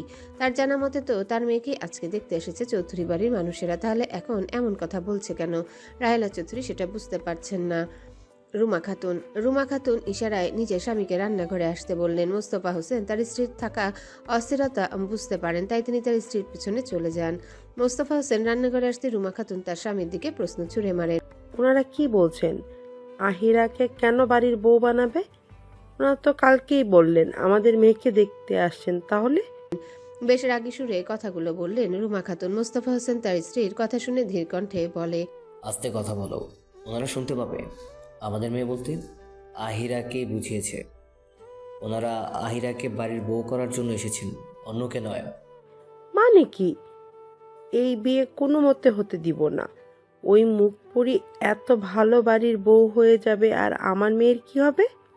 রুমা খাতুনের কথা শুনে মোস্তফা হোসেন হালকা রেগে নিজের স্ত্রীর দিকে তাকিয়ে বলেন, রুমা, তোমার বলাতে আর না বলাতে কিছু হবে না। এমনিতেই তুমি আহিরাকে সহ্য করতে পারো না। এখন যখন মেয়েটার বিয়ে হয়ে অন্য বাড়িতে চলে যাবে, সেটাও তোমার সহ্য হচ্ছে না? না, হচ্ছে না। আমার মেয়ে থাকতে ওর এত বড় বাড়িতে বিয়ে কিভাবে হতে পারে? ওনাদের সাথে আমাদের মেয়ের ব্যাপারে কথা বলো। রুমা, ভুলে যেও না, তুমি যে বাড়িতে এখন দাঁড়িয়ে আছো সেই বাড়িটা কিন্তু আহিরার। আহিরা চাইলে আমাদের সবাইকে বাড়ি থেকে বের করে দিতে পারে। আর এটা কেমন ধরনের কথা? ওনারা বিয়ের প্রস্তাব এনেছেন আহিরার জন্য, সেখানে আমরা নিজের মেয়ের কথা কিভাবে বলবো? আমি কোনো রকম ঝামেলা চাচ্ছি না, তাই চুপচাপ যা হচ্ছে তা হতে দাও, না হলে আমাকে কঠোর হতে বাধ্য করো না রুমা। শক্ত মুখে কথাগুলো বলে রান্নাঘর থেকে বেরিয়ে আসেন মোস্তফা হোসেন। এদিকে রাহেলা চৌধুরীর কথার মানে বুঝতে পেরে আহিরা অবাক হয়ে যায়। নিমিষেই তার চঞ্চলতা নুয়ে পড়ে। তার মানে কি চাচা তো তার বিয়ের ব্যবস্থা করে ফেলেছে? চোখে তার অনেক স্বপ্ন, সেগুলো কি আর পূরণ করা হবে না? ভাবতেই বিষণ্ণতায় মনটা ভরে ওঠে। হঠাৎ আহিরাকে শান্ত হয়ে যেতে দেখে রাহেলা চৌধুরী আহিরার মনের অবস্থাটা বুঝতে পারলেন, তাই তিনি আহিরার মাথায় হালকা হাত বুলিয়ে বলেন, কি রে, মন খারাপ হলো বুঝি? আমার ছেলের বউ হতে চাস না? আহিলা রাহেলা চৌধুরীর কথা শুনে নিজের বিষণ্ণতা দূর করে অষ্টদয়ের কোণে হালকা হাসির রেখা ফুটিয়ে তুলে বলে, না মানে তেমন কিছু না আন্টি, আসলে আমি পড়ালেখা করতে চাই। আমার বাবার ইচ্ছে ছিল বড় হয়ে আমি ডক্টর হব, আর আমিও চাই আমি একজন ডক্টর হব, তাই এখন আমি বিয়ে করতে চাই না। আচ্ছা, এই ব্যাপার? তুই কোনো চিন্তা করিস না, বিয়ের জন্য তোর কোনো রকম পড়ালেখা থেমে থাকবে না। তুই যত ইচ্ছা তত পড়ালেখা করিস, আমরা কেউ তোকে বাধা দিব না। শুধু খালি আমার বাড়িতে বউ হয়ে আয়, এরপর আর তোকে বউ হতে হবে না, আমার মেয়ে হয়েই থাকবি তুই। কিন্তু আন্টি। আহিরার কথার মাঝে পেছন থেকে মোস্তফা হোসেন বলে ওঠেন, কোনো কিন্তু নয় আহিয়া, এটা তোর বাবারও ইচ্ছে ছিল যে তোর রাহেলা আন্টির ছেলের সাথে তোর বিয়ে দেবে। বলতে পারিস এটা তোর বাবার একটা ইচ্ছা। মোস্তফা হোসেনের কথা শুনে আহিরা তার চাচার দিকে তাকায়। সে কিভাবে বুঝতে পারবে না ইকবাল হোসেন আর ইউসুফ চৌধুরী কলেজ থেকে বন্ধু। ইকবাল হোসেন প্রেম করে বিয়ে করার কারণে তার বাবা ইকবাল হোসেনকে ত্যায্য করে দিয়েছিলেন, যার কারণে বাবার কাছ থেকে কোনো রকম কোনো সম্পত্তি পায়নি। যা করেছেন নিজে থেকে করেছেন। আর মোস্তফা হোসেনও ইকবাল হোসেনের মতো প্রেম করে বিয়ে করেছিলেন, তাই তাকেও ইকবাল হোসেনের মতো ত্যায্য করে দেওয়া হয়েছিল। ইকবাল হোসেনরা 4 ভাই ছিলেন, তার মধ্যে ইকবাল হোসেন ছিলেন মেজো ভাই আর মোস্তফা হোসেন সবার ছোট। কলেজে থাকাকালীন ইউসুফ চৌধুরী আর ইকবাল হোসেন নিজেদের মধ্যে কথা দিয়েছিলেন তারা তাদের ছেলে মেয়ে হলে তাদের একসঙ্গে বিয়ে দিবে। কি এত চিন্তা করছিস মা? ভয় পাচ্ছিস? চিন্তা করিস না, ওনারা অনেক ভালো মানুষ, দেখবি তুই অনেক ভালো থাকবি। রাজি হয়ে যাও। আহিরা কি করবে বুঝতে পারছে না। আর তার বয়সটাই বা কি, সবে মাত্র 18তে পা দিয়েছে, কিছুদিন আগে ইন্টার সেকেন্ড ইয়ারে। এর মধ্যে সে বিয়ে করে নিবে। বর্তমান আজ শুক্রবার, সদ্য উন্মিলিত বিবর্ষণ আজ নিস্তেজ। শীতকাল হওয়ার দরুন হাড় হিম করা ঠান্ডার দাপটে ঠকঠক করে কাঁপছে বিড়াল থেকে শুরু করে মনুষ্য জাতি অবধি। ভোরের আলো ফুটতে চারিপাশ যেন হালকা কুয়াশার চাদরে ঢাকা পড়ে যায়। গাছের ডগায় ঘাসের পাতায় জমে থাকা শিশির বিন্দুগুলো সকালে রোদ্দুরে হীরের মতো ঝলমল করে। ঢাকার শীতের সকালও আলাদা মাত্রা পায়। রাস্তায় হালকা কুয়াশা ভেসে বেড়ায়, দূরের বিল্ডিংগুলো ঝাপসা হয়ে দেখা দেয়। সকাল সকাল উঠে পড়েছে আহিরা, পাশেই তার বুকের সাথে লেপ্টে আছে কিয়ারা। ঘুমানোর অভ্যাস একদম তার বাবার মতো। বলতে গেলে কিয়ারা সম্পূর্ণ তার বাবার কার্বন কপি। যদি কিয়ারা ছেলে হতো একদম তার বাবার মতোই হতো। কিছু কিছু তার মতো অভ্যাসও আছে, কিন্তু বাবার অভ্যাসটা একটু বেশি পেয়েছে কিয়ারা। অবাক করার বিষয় হলো সে বা দিয়া কেউই কিয়ারাকে পাপা শব্দটা তার সামনে বলেনি যখন থেকে কিয়ারা টুকটাক কথা বলতে পারে। পাশের ফ্ল্যাটে একটা দম্পতি থাকে, তাদেরও 4 বছরের একটা বাচ্চা রয়েছে। মাঝে মাঝে বিকেলবেলা এখানে এসে তারা, তখন কিয়ারা সেই বাচ্চার সাথে খেলে। মাঝে মাঝে ছাদে গেলে বাচ্চাটাকে তার বাবার সাথে দেখে। সেই বাচ্চা যখন তার বাবার সাথে খেলতে দেখে তখন কিয়ারা কেমন করে জানি তাকায়। সে বুঝাতে চায় সে ওইভাবে তার পাপার কোলে উঠতে চায়। আহিরা বুঝতে পারে না এত ছোট বাচ্চা বাবার আদরেরই বা কি বুঝে। মাঝে মাঝে সেই লোক কিয়ারাকে কোলে নিয়ে আদর করে। সেখান থেকে কিয়ারারও খুব ইচ্ছে করে বাবা নামক মানুষটার কাছে যাওয়ার। সময়ের সাথে সাথে পাপা শব্দটা আয়ত্তে নিয়ে নিয়েছে কিয়ারা। সে বুঝতে পারে পাপা মানে কি। আহিরা নিজেরও অনেক কান্না পায় যখন দেখে বাচ্চাটা তার পাপা করে কেঁদে ওঠে। মাঝরাতে ঘুম থেকে হঠাৎ জেগে উঠলেও পাপা শব্দটা তার মুখে লেগে থাকবেই। আহিরার বুক ফেটে তখন কান্না করতে ইচ্ছা করে। ভাগ্য তার সাথে নিষ্ঠুরতা করে। সেটা সে মেনে নিতে পারলেও নিজের বাচ্চার এমন ভাগ্য মেনে নিতে পারে না। কিয়ারা পাপা তো জানেই না যে তার সন্তান রয়েছে। বাবা হয়েও আজ পর্যন্ত জানে না যে তার সন্তান রয়েছে। জানবেই বা কি করে। নিয়তি এমন এক খেল খেলেছে। আহিরা কিয়ারার কপালে হালকা করে চুমু দিয়ে উঠে পড়ে। আগে থেকে সে বেশ সকাল করে উঠে। সূর্য ওঠার পর আহিরা বিছানায় গায়ে লিয়ে শুয়ে থাকতে পারে না, কিন্তু কিয়ারার কারণে শুয়ে থাকা পড়ে। আহিরা কোমর অব্দি চুলগুলো খোপা করে নিয়ে রুম থেকে বেরিয়ে দিয়ার রুমে চলে যায়। রুমের ভিতর ঢুকতে টেবিলের উপর ছড়িয়ে ছিটিয়ে রাখা কাগজের উপর দিয়াকে ঘুমিয়ে থাকতে দেখতে পায়। অফিসের কাজ করেছে হয়তো সারা রাত ধরে, তাই ভাবে টেবিলের উপরই ঘুমিয়ে পড়েছে। আহিরা দিয়ার কাছে গিয়ে তাকে ডেকে তুলে। এইভাবে ঘুমালে পরে শরীর ব্যথা করবে মেয়েটার। কয়েকবার ডাকার পর দিয়ার ঘুম হালকা হয়ে আসে। সে পিটপিট করে চোখ খুলে তাকায়। ঘুমের রেশ এখনো চোখে লেগে আছে, তাই ঠিক মতো খুলতে পারল না। তাই চোখ বন্ধ রেখেই বলে, কি হয়েছে ভাই, ডাকছিস কেন? বিছানা গিয়ে শুয়ে পড়ো, নইলে শরীর ব্যথা হবে। দিয়া বাধ্য মেয়ের মতো আহিরার কথা শুনে ঘুমে ঢুলতে ঢুলতে বিছানায় গিয়ে গায়ে এলিয়ে দেয়। আহিরারা এই শহরে এসেছে 4 মাসের মতো হলো। মূলত দিয়ার কাজের জন্য এখানে আসার। এখানে আসার পর আহিরা আদ্রিয়ান কিয়ান চৌধুরীর মুখোমুখি হতে হবে এমনভাবে আশা করেনি। সে সেদিনের দৃশ্য এখনো ভুলতে পারেনি। রাত হলে সে দৃশ্যগুলো তাড়া করে বেড়ায় থাকে। সেদিন কি হাসি খুশি দেখাচ্ছিল আদ্রিয়ান কিয়ান চৌধুরীর বউকে। সে চেনে মেয়েটাকে, খুব ভালো করে চেনে রিয়াকে। রিয়া যে আদ্রিয়ান কিয়ান চৌধুরীকে খুব করে চাইতো সেটাও সে জানে। আদ্রিয়ান কিয়ান চৌধুরী কোন মেয়েই বা চাইবে না তার মতো স্বামী, সবাই চায়। আহিরা চোখের কোণে আবারও অশ্রুকণাগুলো জমা হতে শুরু করেছে। এই এক জ্বালা। এই মানুষটাকে নিয়ে ভাবতে গেলেই এমন হয়। খুব জানতে ইচ্ছা হয় কেন তাকে এভাবে দূরে ঠেলে দিল। এই ছিল তার ভালোবাসা? তার উপর কি একটু বিশ্বাস ছিল না? সে তো জানতো আহিরা কেমন, তাহলে কিভাবে মেনে নিল সেই মিথ্যাগুলো? গোসল সেরে বিছানায় টান টান হয়ে শুয়ে পড়েছে কিয়ান। গায়ে কিছু জড়ানো নেই, শুধুমাত্র প্যান্ট ছাড়া। চোখ জোড়া বুঝে নিল চট করে ক্রোধে মাথাটা এখন ব্যথিত। হঠাৎ দরজা হতে ঠকঠক শব্দ ভেসে আসছে। কিয়ান বিরক্তির সাথে জবাব দেয়। কে? বাইরে থেকে ভেসে আসে এক মেহেলি কণ্ঠস্বর, যেটা ছিল রিয়ার। আমি কিয়ান, ভেতরে আসবো? রিয়ার কণ্ঠস্বর পেতে আরো একরাশ বিরক্তি এসে ভর করে কিয়ানের উপর। রাগে মুখখানা লাল হয়ে যায়। আজ 2 দিন পর চৌধুরী বাড়িতে এসেছে। বাড়িতে তার কমই থাকা পড়ে। ইচ্ছে করে আসে না কিয়ান বাড়িতে। কিয়ান গম্ভীর রাশভারী কণ্ঠে বলে, পরে এসো, আমি এখন ঘুমাবো, তা আমাকে বিরক্ত করবে না। রিয়ার কিয়ানের জবাব শুনে মুখটা কালো হয়ে যায়। আজ 2 দিন পর কিয়ান বাড়িতে ফিরেছে, তাই ঘুম ফেলে ছুটে এসেছিল দেখার জন্য। কিন্তু কিয়ান প্রতিবারের মতো এইবারও তাকে তাড়িয়ে দিচ্ছে। বিয়ে হওয়ার পরও তারা আজ পর্যন্ত এক রুমে কোনোদিনও থাকেনি। সেই সৌভাগ্য রিয়ার হয়ে ওঠেনি।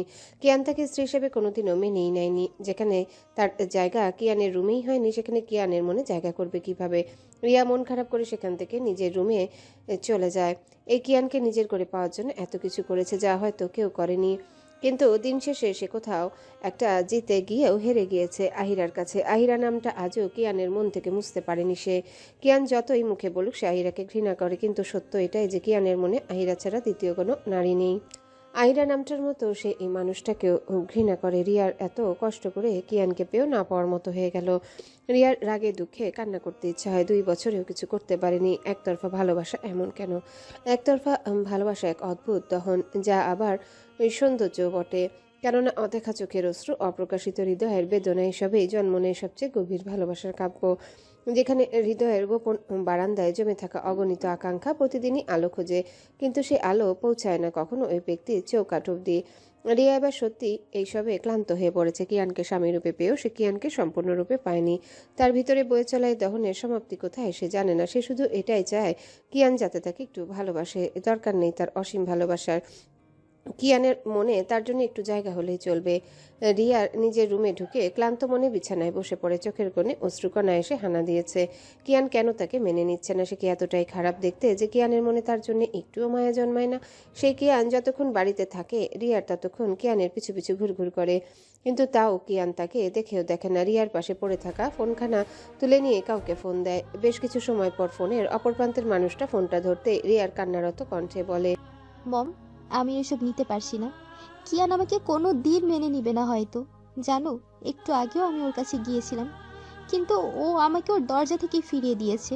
মম, আমি আর পারছি না। কিয়ান আমাকে কেন ভালোবাসে না? আমি কি ওই আহিরার মতো সুন্দর না? মেয়ের কান্না শুনে ফোনের অপর পাশে থাকা রিয়ার মা ইসরাত শিকদার চিন্তিত হন। মেয়েটা তাকে যখনই ফোন করে তখনই শুধু একটা জিনিসই শুনতে পায়, কিয়ান কেন তাকে ভালোবাসে না। সে কিভাবে নিজের মেয়েকে সান্ত্বনা দিবে তার জানা নেই। মা হয়ে মেয়ের এমন অবস্থা সহ্য করতে পারেন না তিনি। ইসরাত শিকদার নরম গলায় রিয়ার উদ্দেশ্যে বলে, শান্ত হও।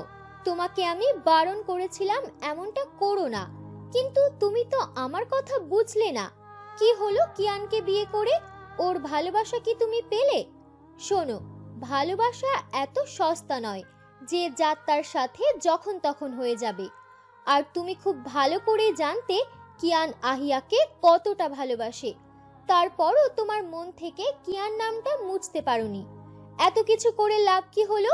সেই আগের মতোই তো রয়েছো। নো মম, পার্থক্য আছে। আগে আমি কিয়ানের কিছুই হতাম না, কিন্তু এখন সবাই জানে আমি আদ্রিয়ান কিয়ান চৌধুরীর স্ত্রী। আর আমি অপেক্ষা করব কিয়ান যতটা সময় নিবে নিক, কিন্তু তার শেষ ঠিকানা আমি হব। এত বছর যেহেতু অপেক্ষা করতে পেরেছি, তাহলে আর কয়েকটা বছর করতে সমস্যা কোথায়? মেয়ের কথা শুনে ইসরাত শিকদার কি বলবেন বুঝতে পারলেন না। কিয়ানের প্রতি রিয়ার এই পাগলামি শেষ কোথায় সে নিজেও জানে না। রিয়াকে কিছু বলেও লাভ হবে না সেটাও সে জানে, কিন্তু নিজের মেয়ের প্রতি ভীষণ মায়া হয়। একটা মানুষকে ভালোবেসে রিয়া যা যা করেছে তা হয়তো কোনো মা বাবাই কল্পনা করতে পারবে না তার সন্তানদের কাছ থেকে। কিন্তু মেয়ের সুখের জন্য সবকিছু মেনে নিয়েছে তারা। কিয়ানের জন্য রিয়ার পাগলামি 1-2 বছরের নয়, 10 বছর ধরে মেয়েটা কিয়ানকে পাগলের মতো ভালোবাসে, কিন্তু তার এই ভালোবাসা সম্পূর্ণ একতরফা। আর একতরফা ভালোবাসায় সবসময় অপূর্ণতায় থাকে, যেটা রিয়া জেনেও রিয়ার এসব পাগলামি কমেনি, বরং দিনের পর দিন বেড়েই চলেছে। রিয়া তার মায়ের সাথে কথা শেষ করে চোখ বন্ধ করে শুয়ে পড়ে। তার কিছুই ভালো লাগছে না। 2 দিন পর কিয়ানকে দেখছে, আর কিয়ান তাকে একটু চোখের দেখাও দেখতে দিল না। ভাবতেই রিয়ার আবারও কান্না চলে আসে, কিন্তু সে হার মানবে না কোনো মতে। সেভাবে কিয়ানকে নিজের স্বামী রূপে পেয়েছে, ঠিক সেভাবে ভালোবাসাটাও আদায় করে নিবে। এতে যদি সারা জীবন লাগে তাহলে লাগুক, তাও সে কিয়ানকে কোনোদিনও ছাড়বে না। সূর্য তখন মধ্য গগনে প্রখর দীপ্তি ছড়িয়ে দিয়েছে। আকাশ জুড়ে যেন অগ্নিদীপ্ত এক আভা ছড়িয়ে রয়েছে। আলো এতটাই তীক্ষ্ণ যে চোখ মেলাও দায় হয়ে উঠেছে।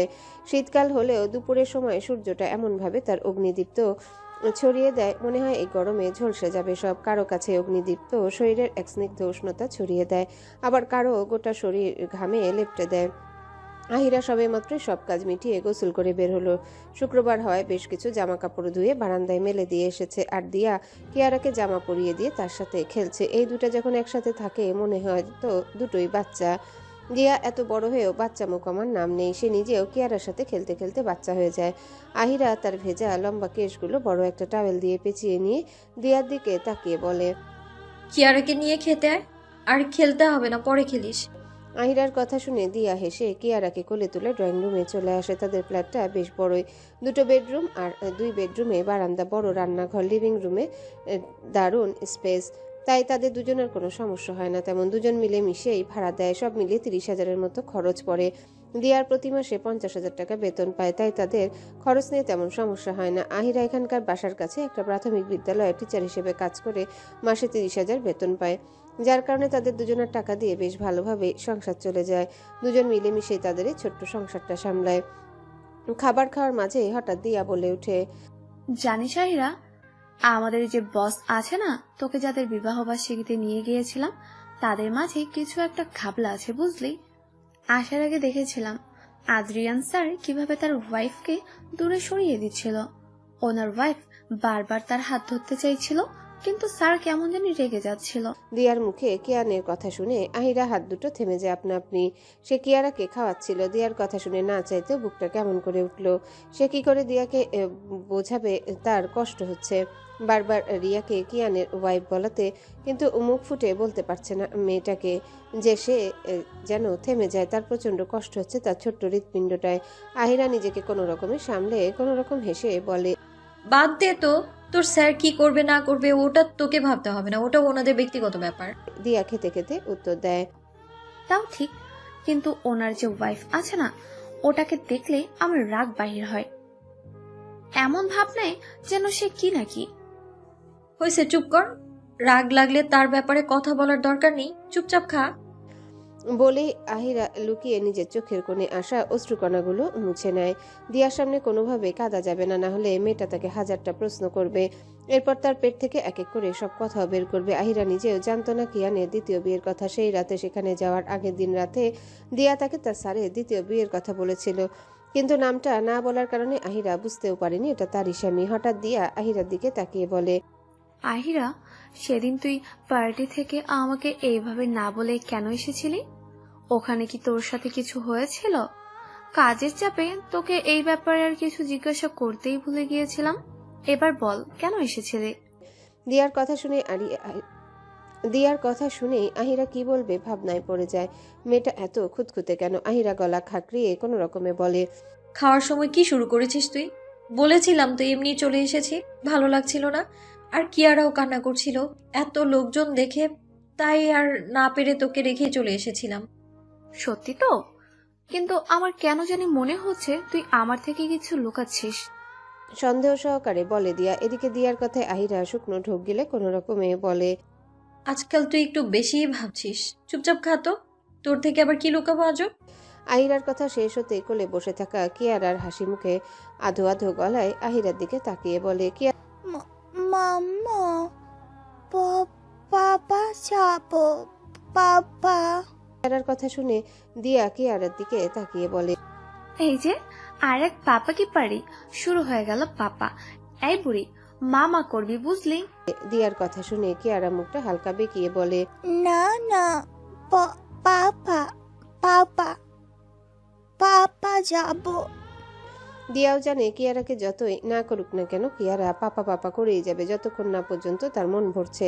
এই এক কাজ সে প্রতিদিন নিয়ম করে করবে, ঘুম থেকে ওঠার পর থেকে ঘুমে যাওয়ার আগ পর্যন্ত। আহিরা দুজনকে থামানোর জন্য দুজনকেই তাড়া দিয়ে বলে, এই তোরা দুজন চুপ কর, খাবার শেষ কর দুজনেই। বলেই আহিরা চুপচাপ কিয়ারাকে খাওয়াতে থাকে আর কিয়ারাও বাধ্যমের মতো খেতে থাকে। অস্তগামী সূর্যের অগ্নিমাখা দীপ্তি রক্তিম আলোকবিন্দু হয়ে দিগন্ত জুড়ে ছড়িয়ে আছে।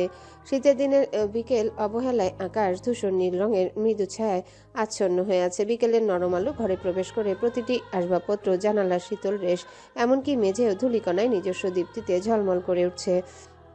কিছুক্ষণ আগেই ঘুম থেকে সজাগ হয়েছে কিয়ান। হাতে তার ধোয়া ওঠা কফির মগ, দেহের অঙ্গ প্রত্যঙ্গের কোনরূপ নড়চড় নেই তার।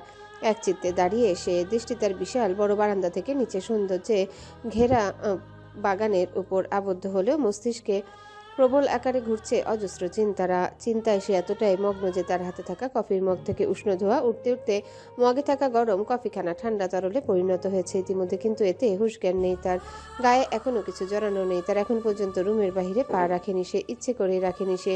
কিন্তু এই মুহূর্তে রাহেলা বেগমের রুমে যাওয়ার দরকার।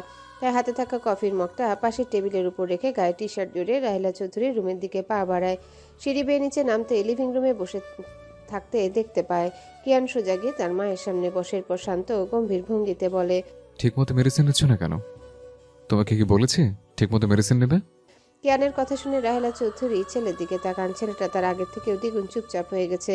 ঠিক মতো না বাড়িতে আসার না খাওয়া দাওয়া করে তিনি ছেলের দিকে তাকিয়ে শান্ত ভঙ্গিতে বলেন, তুই কি তোর জীবনটা এভাবেই শেষ করবি? জীবনটাকে দ্বিতীয়বার সুযোগ দে, এইভাবে জীবন পার করা যায় না। রাহেলা চৌধুরীর কথা শুনে কিয়ান শান্ত গম্ভীর ভঙ্গিতে তার মায়ের দিকে তাকিয়ে রয়। শুধু তার উপর এইসব কথার কোনো প্রভাব পড়ে না, সেটা জানার পরও তার মা তাকে বারবার একই কথা বলে। কিয়ানকে কিছু বলতে না দেখে রাহেলা চৌধুরী আবারও কিয়ানের দিকে তাকিয়ে শান্ত গলায় জিজ্ঞাসা করে, আজও আহিরাকে ভালোবাসিস তাই না? কিন্তু যে মানুষটা এই পৃথিবীতেই নেই তার অস্তিত্ব আঁকড়ে ধরে নিজের বর্তমান জীবনকে ধ্বংস করার কোনো মানেই হয় না। আর ও যা করেছে সেটা মনে রেখেও লাভ নেই, কারণ যা হওয়ার হয়ে গেছে। তাই অতীত নিয়ে পড়ে থাকলে কোনো কিছুই পরিবর্তন হবে না। রাহেলা বেগমের কথা কিয়ানের সারা মুখশ্রী লাল বর্ণ ধারণ করে। তার মায়ের জায়গায় যদি অন্য কেউ থাকতো তাহলে হয়তো এমনটা বলার সাহস করতো না, দ্বিতীয়বার থাবড়ে বন্ধ করে দিত। কিন্তু রাহেলা চৌধুরী হওয়ায় কিয়ান নিজের রাগটা নিয়ন্ত্রণ করে চোখ বন্ধ করে বড় বড় নিঃশ্বাস নিয়ে নিজেকে শান্ত করতে থাকে। বেশ কিছু সময় পর কিয়ান চোখ খুলতেই তার চোখ দুটো রক্তের মতো রক্তিম হয়ে আছে, কপালের রগগুলো ফুলে উঠেছে। কিয়ান তার মায়ের দিকে না তাকিয়ে গম্ভীর কণ্ঠস্বরে বলে, মা, বারবার এই নাম আমার সামনে নেবে না। কাউকে ভালোবাসি না আমি, তো এসব বলা বন্ধ করো। তুমি যা বলেছ সেটা মেনে নিয়েছে, কিন্তু দয়া করে আমার থেকে এমন কিছু আশা করো না যে আমি পূর্ণ করতে পারবো না। নিজের ছেলের কথা শুনে হেসে ওঠে রাহেলা চৌধুরী। বোকা ছেলে সবার চোখে ফাঁকি দিতে পারে বলে তার চোখেও একইভাবে ফাঁকি দিতে পারবে বলে মনে করে কিয়ান। কিন্তু কিয়ান ভুল, কারণ সে কিয়ানের মা আর মায়ের থেকে ভালো কেউই বা জানে তার সন্তানকে। তিনি মৃদু হেসে ছেলের দিকে তাকিয়ে বলে, আচ্ছা, তাহলে ওকে যখন ভালোবাসিস না, তাহলে রিয়াকে মেনে নে। বিয়ে করা বউ হয় তোর, ওর অধিকার আছে সম্পূর্ণ তোর উপর। আর তোরও কিছু দায়িত্ব আছে যেগুলো স্বামী হিসেবে তোর পালন করার কথা, কিন্তু তুই সেটা করিস না। একজনের জন্য অন্যজনকে কেন কষ্ট দিচ্ছিস, যখন তুই বলছিস তুই আহিরাকে ভালোই বাসিস না? সব থেকে বড় কথা, আহিরা আমাদের জীবন থেকে চিরজীবনের জন্য চলে গেছে না ফেরার দেশে। তাহলে কিসের তাড়নায় তুই রিয়াকে মেনে নিচ্ছিস না? এবার কিয়ান বসে থাকতে পারল না। সে রাগে বসা থেকে উঠে দাঁড়ালো। সামনে টি টেবিলের উপর রাখা কাচের শোপিসটা হাত দিয়ে নিচে ফেলে দিতেই সজোরে শব্দ হয়ে ওঠে। মুহূর্তের মধ্যে সেটা ভেঙে টুকরো টুকরো হয়ে গিয়েছে। রাহেলা যদি জানতো কিয়ানের এমন প্রতিক্রিয়ায় হবে, চোখ বুজে দীর্ঘশ্বাস ফেললেন। এসব আর নতুন কি? যখনই তাকে এই ব্যাপারে প্রশ্ন করা হয় তখনই এই প্রতিক্রিয়ায় দেখতে পান। কিয়ান নিজের রাগকে নিয়ন্ত্রণ করে তার মায়ের দিকে না তাকিয়ে বলে, মা, ভুলে যাও না, বিয়েটা কিন্তু আমার মতের বিরুদ্ধে হয়েছে। আর কিভাবে হয়েছে সেটাও তুমি খুব ভালো করেই জানো। আর রিয়াকে আমি বলেই দিয়েছিলাম আমার কাছ থেকে স্বামীর কোনো কিছু আশা করে লাভ নেই, শুধু নাম মাত্রে এই সম্পর্কটা। বারবার আমাকে এই নামটা বলবে না। You know that I hate her. কিয়ান, তুই কেন এটা বুঝিস না? এইভাবে জীবন কাটালে তোর জীবন নষ্ট ছাড়া কিছুই হবে না। নিজেকে এইভাবে কেন ধ্বংসের মুখে ঠেলে দিচ্ছিস? মা হয়ে তোর এমন ছন্ন ছাড়া জীবন দেখতে পারছি না, কষ্ট হয় আমার। আর রিয়াও তো তোকে ভালোবাসে, তাহলে তুই কেন চেষ্টা করিস না ওকে মেনে নেওয়ার? ওর দিকে ভালো করে তাকাস আদৌ। যদি মেয়েটার দিকে তাকাস তাহলেই বুঝবি মেয়েটা তোর জন্য অপেক্ষায় আছে। তুই কবে ওকে মেনে নিবি? মা, দয়া করো, আমি সত্যিই চাচ্ছি না তোমার সাথে রুট ব্যবহার করতে, তাই আমাকে এসব বিষয়ে কোনো কিছু বলবে না। তোমাদের বলেছিলাম এই বিয়েটা হলে যে আমি রিয়াকে মেনে নেব, আর রিয়াও জানে। তারপর এসব করার মানে কি? বিশ্বাস করো, আমার সহ্যের বাইরে সবকিছু চলে গেলে আমি রিয়াকে ডিভোর্স দিতে দুবারও ভাববো না। বলেই কিয়ান সেখান থেকে সোজা সিঁড়ি বেয়ে উপরে নিজের রুমে চলে যায়। কিয়ান যাওয়ার কিছু সময় পরে উপর থেকে একের পর এক জিনিস ভাঙার শব্দ আসতে থাকে। আর এই শব্দের উৎস যে কিয়ান সেটাও রাহেলা চৌধুরী খুব ভালো করে জানেন। তার উপর রাগ দেখাতে পারে না বলে সব রাগ রুমে থাকা প্রতিটা জিনিস দিয়ে মিটাচ্ছে। এদিকে এতক্ষণের কিয়ানের বলা প্রতিটা কথা শুনেছে কিচেন থেকে। সে রাহেলা চৌধুরীর জন্য চা বানাতে গিয়েছিল। আর যখন চা বানিয়ে নিয়ে আসছিল তখনই রাহেলা চৌধুরী আর কিয়ানের মধ্যকার সকল কথাবার্তায় সে শুনেছে। কিয়ানের শেষের কথাগুলো শুনে রিয়া ভয় পেয়ে যায়। সত্যি যদি কিয়ান তাকে ডিভোর্স দিয়ে দেয় তাহলে তার কি হবে? কারণ কিয়ান যা একবার বলে তা করেও ছাড়ে না। রিয়া এটা কোনোভাবেই হতে দিতে পারে না। এত কষ্টের ফল কি করে হাতছাড়া করবে সে? আবারও আহিরার উপর একরাশ ঘৃণা কাজ করলো। মেয়েটা মরেও তাকে শান্তি দিল না। জীবন থেকে তো চিরতরের জন্য চলে গেছে না ফেরার দেশে, কিন্তু তাও এই কিয়ানের মন মস্তিষ্ক থেকে বের করে দিতে পারেনি সে, যার কারণে এত কষ্ট সহ্য করতে হচ্ছে তার। ইচ্ছে করছে আরও একবার যদি সুযোগ পেত তাহলে নিজ হাতে আহিরাকে খুন করতো সে, তার এত সুন্দর সংসারে আগুন লাগানোর জন্য, কিন্তু তা সম্ভব নয়। মৃত মানুষ কিভাবে ফিরে আসতে পারে? রিয়ার চায়ের দিকে তাকাতেই দেখতে পায় সেটা ঠান্ডা পানিতে পরিণত হয়েছে। আবারও নিয়ে গিয়ে সেটা গরম হতে দেয়। অতীত সেদিন আহিরা তার চাচার কথা শুনে সেই বিয়েতে রাজি হয়েছিল। আর সেই দিনই রাহেলা চৌধুরী আর ইউসুফ চৌধুরী আহিরাকে আংটি পরিয়ে এসেছেন। এরপর থেকে তার ওই বাড়িতে থাকা আরও মুশকিল হয়ে পড়েছিল। চাচি আর অনন্যতাকে যে এক মুহূর্ত আহিরাকে সহ্য করতে পারছিল না। রুমা খাতুন যেভাবে পারেন সেভাবে আহিয়ার উপর অত্যাচার করতে শুরু করলো। আগে যে করতো না এমনটা নয়, কিন্তু তার বিয়ে ঠিক হওয়ার পর থেকে সেটা যেন আগের থেকে কয়েক গুণ বেড়ে গেল। তে অনন্যত আছেই, যার কারণে আহিরা তার নতুন জীবন কেমন হবে সেটা ভাবার কথাও ভুলে বসেছে। তার স্বামী কেমন দেখতে, কি করে আহিরা কিছুই জানে না, শুধু এটাই জানে রাহেল আন্টি ছেলের সাথে তার বিয়ে ঠিক হয়েছে। বিকেল মানেই দিনের এক স্নিগ্ধ অধ্যায়। সূর্য এখন পশ্চিম দিগন্তে স্বর্ণছটা ঢাল বিস্তার করেছে। গোধূলির আভায় আকাশ যেন রঙের চাদরে মোড়ানো, কোথাও রক্তিম আভা, কোথাও অগ্নি কমল রঙের আভা ছড়িয়ে দিয়েছে চারিদিকে। পাখিরা তখন গৃহপথে ফেরার জন্য ডানা মেলে উড়ে যাচ্ছে আপন নীড়ে। ব্যস্ত শহরের ব্যস্ত মানুষজনেরা নিজেদের কাজে মগ্ন, তাই এই কারোরই তেমন নজর কাটছে না এই সৌন্দর্যে ভরা বিকালটা। চারিপাশে মানুষের পদচারণায় তৈরি হচ্ছে অবিরাম শব্দের ঢেউ। আহিরা তার চাচার সাথে শপিং মলে এসেছে তার কিছু কেনাকাটার জন্য।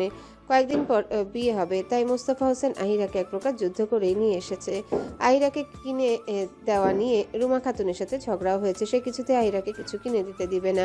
আহিরা নিজেও চাচ্ছিল না আর এইসব কেনাকাটা করতে, কারণ তার বিয়ে ঠিক হওয়ার পর থেকে একের পর এক অশান্তি লেগেই রয়েছে তার বিয়েটাকে ঘিরে।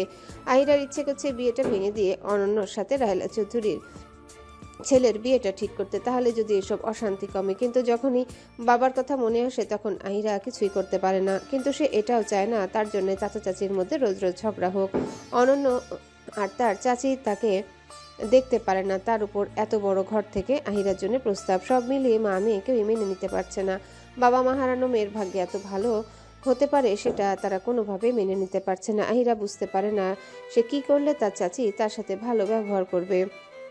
আহিরা গায়ে জড়ানো গাঢ় লাল রঙের চুড়িদার জামা পরা, কোমর ছাড়িয়ে যাওয়া ঘন বাদামি রঙের চুলগুলো খোপা করা, তার মাঝে ঝুলন্ত কাঠি দিয়ে বাঁধা, আর সেই কাঠির মাঝে অনেকগুলো ছোট ছোট ঝুমকো আছে। আহিরা চোখ দুটো তার চুলের মতো একটু আলাদা ধূসর রঙের চোখ, তার উপর লম্বা ঘন পাপড়ি বিশিষ্ট চোখ জোড়া আরো সৌন্দর্য বাড়িয়ে দেয়। গায়ের রংটাও বেশ মন মাতানো কাঁচা হলদেটে, যা খুব কম মানুষের থাকে এই রংটা, যার কারণে যখন রোদের মধ্যে হাঁটে তখন দেখতে আরো সুন্দর লাগে। আহিরা দেখতে যেমন সুন্দর, মনটাও তেমনই খুব সহজে সবার সাথে মিশে যায়।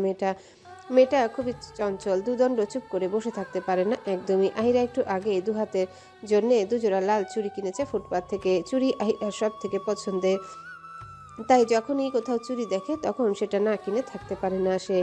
একটু আগের কেনা চুড়িগুলো আহিরা দুহাতে পরে নিয়েছে। বাড়িতে গিয়ে যে চুড়িগুলো পরবে সেটা ধৈর্য তার নাই, তাই রাস্তায় পরে নিয়েছে আর বারবার চুড়িগুলো দেখছে। মোস্তফা হোসেনের পিছনে পিছনে হাঁটছে, তার হাতে কিছু ব্যাগ রয়েছে আর বাকিগুলো মোস্তফা হোসেনের হাতে। আহিরা চুড়ি দেখতে দেখতে তার আশেপাশে কোনো কিছুর প্রতি খেয়াল নেই। তার থেকে কিছুটা দূরে একটা গাড়ি অতি দ্রুতভাবে এগিয়ে আসছে, কিন্তু আহিরার মন চুরির দিকে। আহিরা পট করে সামনে তাকাতেই দেখতে পায় গাড়িটা তার অতি নিকটেই এসে পড়েছে। আহিরা কি করবে বুঝতে না পেরে জোরে চিৎকার দিয়ে ছিটকে সরে যায়, যার কারণে সে ধপাস করে উপর হয়ে পড়ে যায় পিচ ঢালা রাস্তার উপর, ঠিক যেমন ছোটবেলায় বাচ্চারা দৌড়াদৌড়ি খেলতে গিয়ে উপর হয়ে পড়ে। গাড়িটা সময় মতো থেমে গেলেও আহিরার পায়ের সাথে হালকা বেঁধে যায় সামনের চাকা। একটুর জন্য পুরোপুরি চাকাটা তার উপর দিয়ে যায়নি, কিন্তু যতটুকু বাড়ি খেয়েছে তাতে আহিরা ব্যথায় কুকড়ে উঠল। ব্যথায় চোখ মুখ কুচকে নিল, মনে হলো এই বুঝি আজকেই তার শেষ দিন এই সুন্দর ধরনীতে।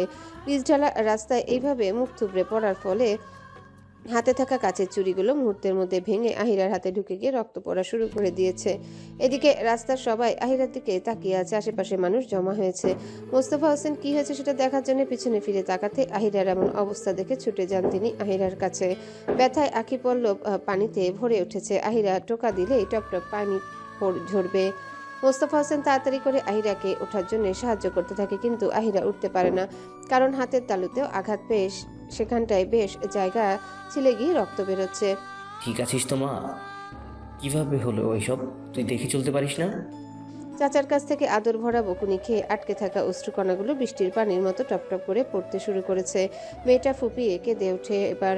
এদিকে গাড়ি থেকে বেশ লম্বা চড়া একজন বেরিয়ে আসে, গায়ের পোশাক দেখে বোঝা যাচ্ছে বেশ বড় লোক মানুষ। ধীর পায়ে আহিরাদের কাছে এগিয়ে এসে গম্ভীর কণ্ঠে বলল, হেই, আর ইউ ওকে?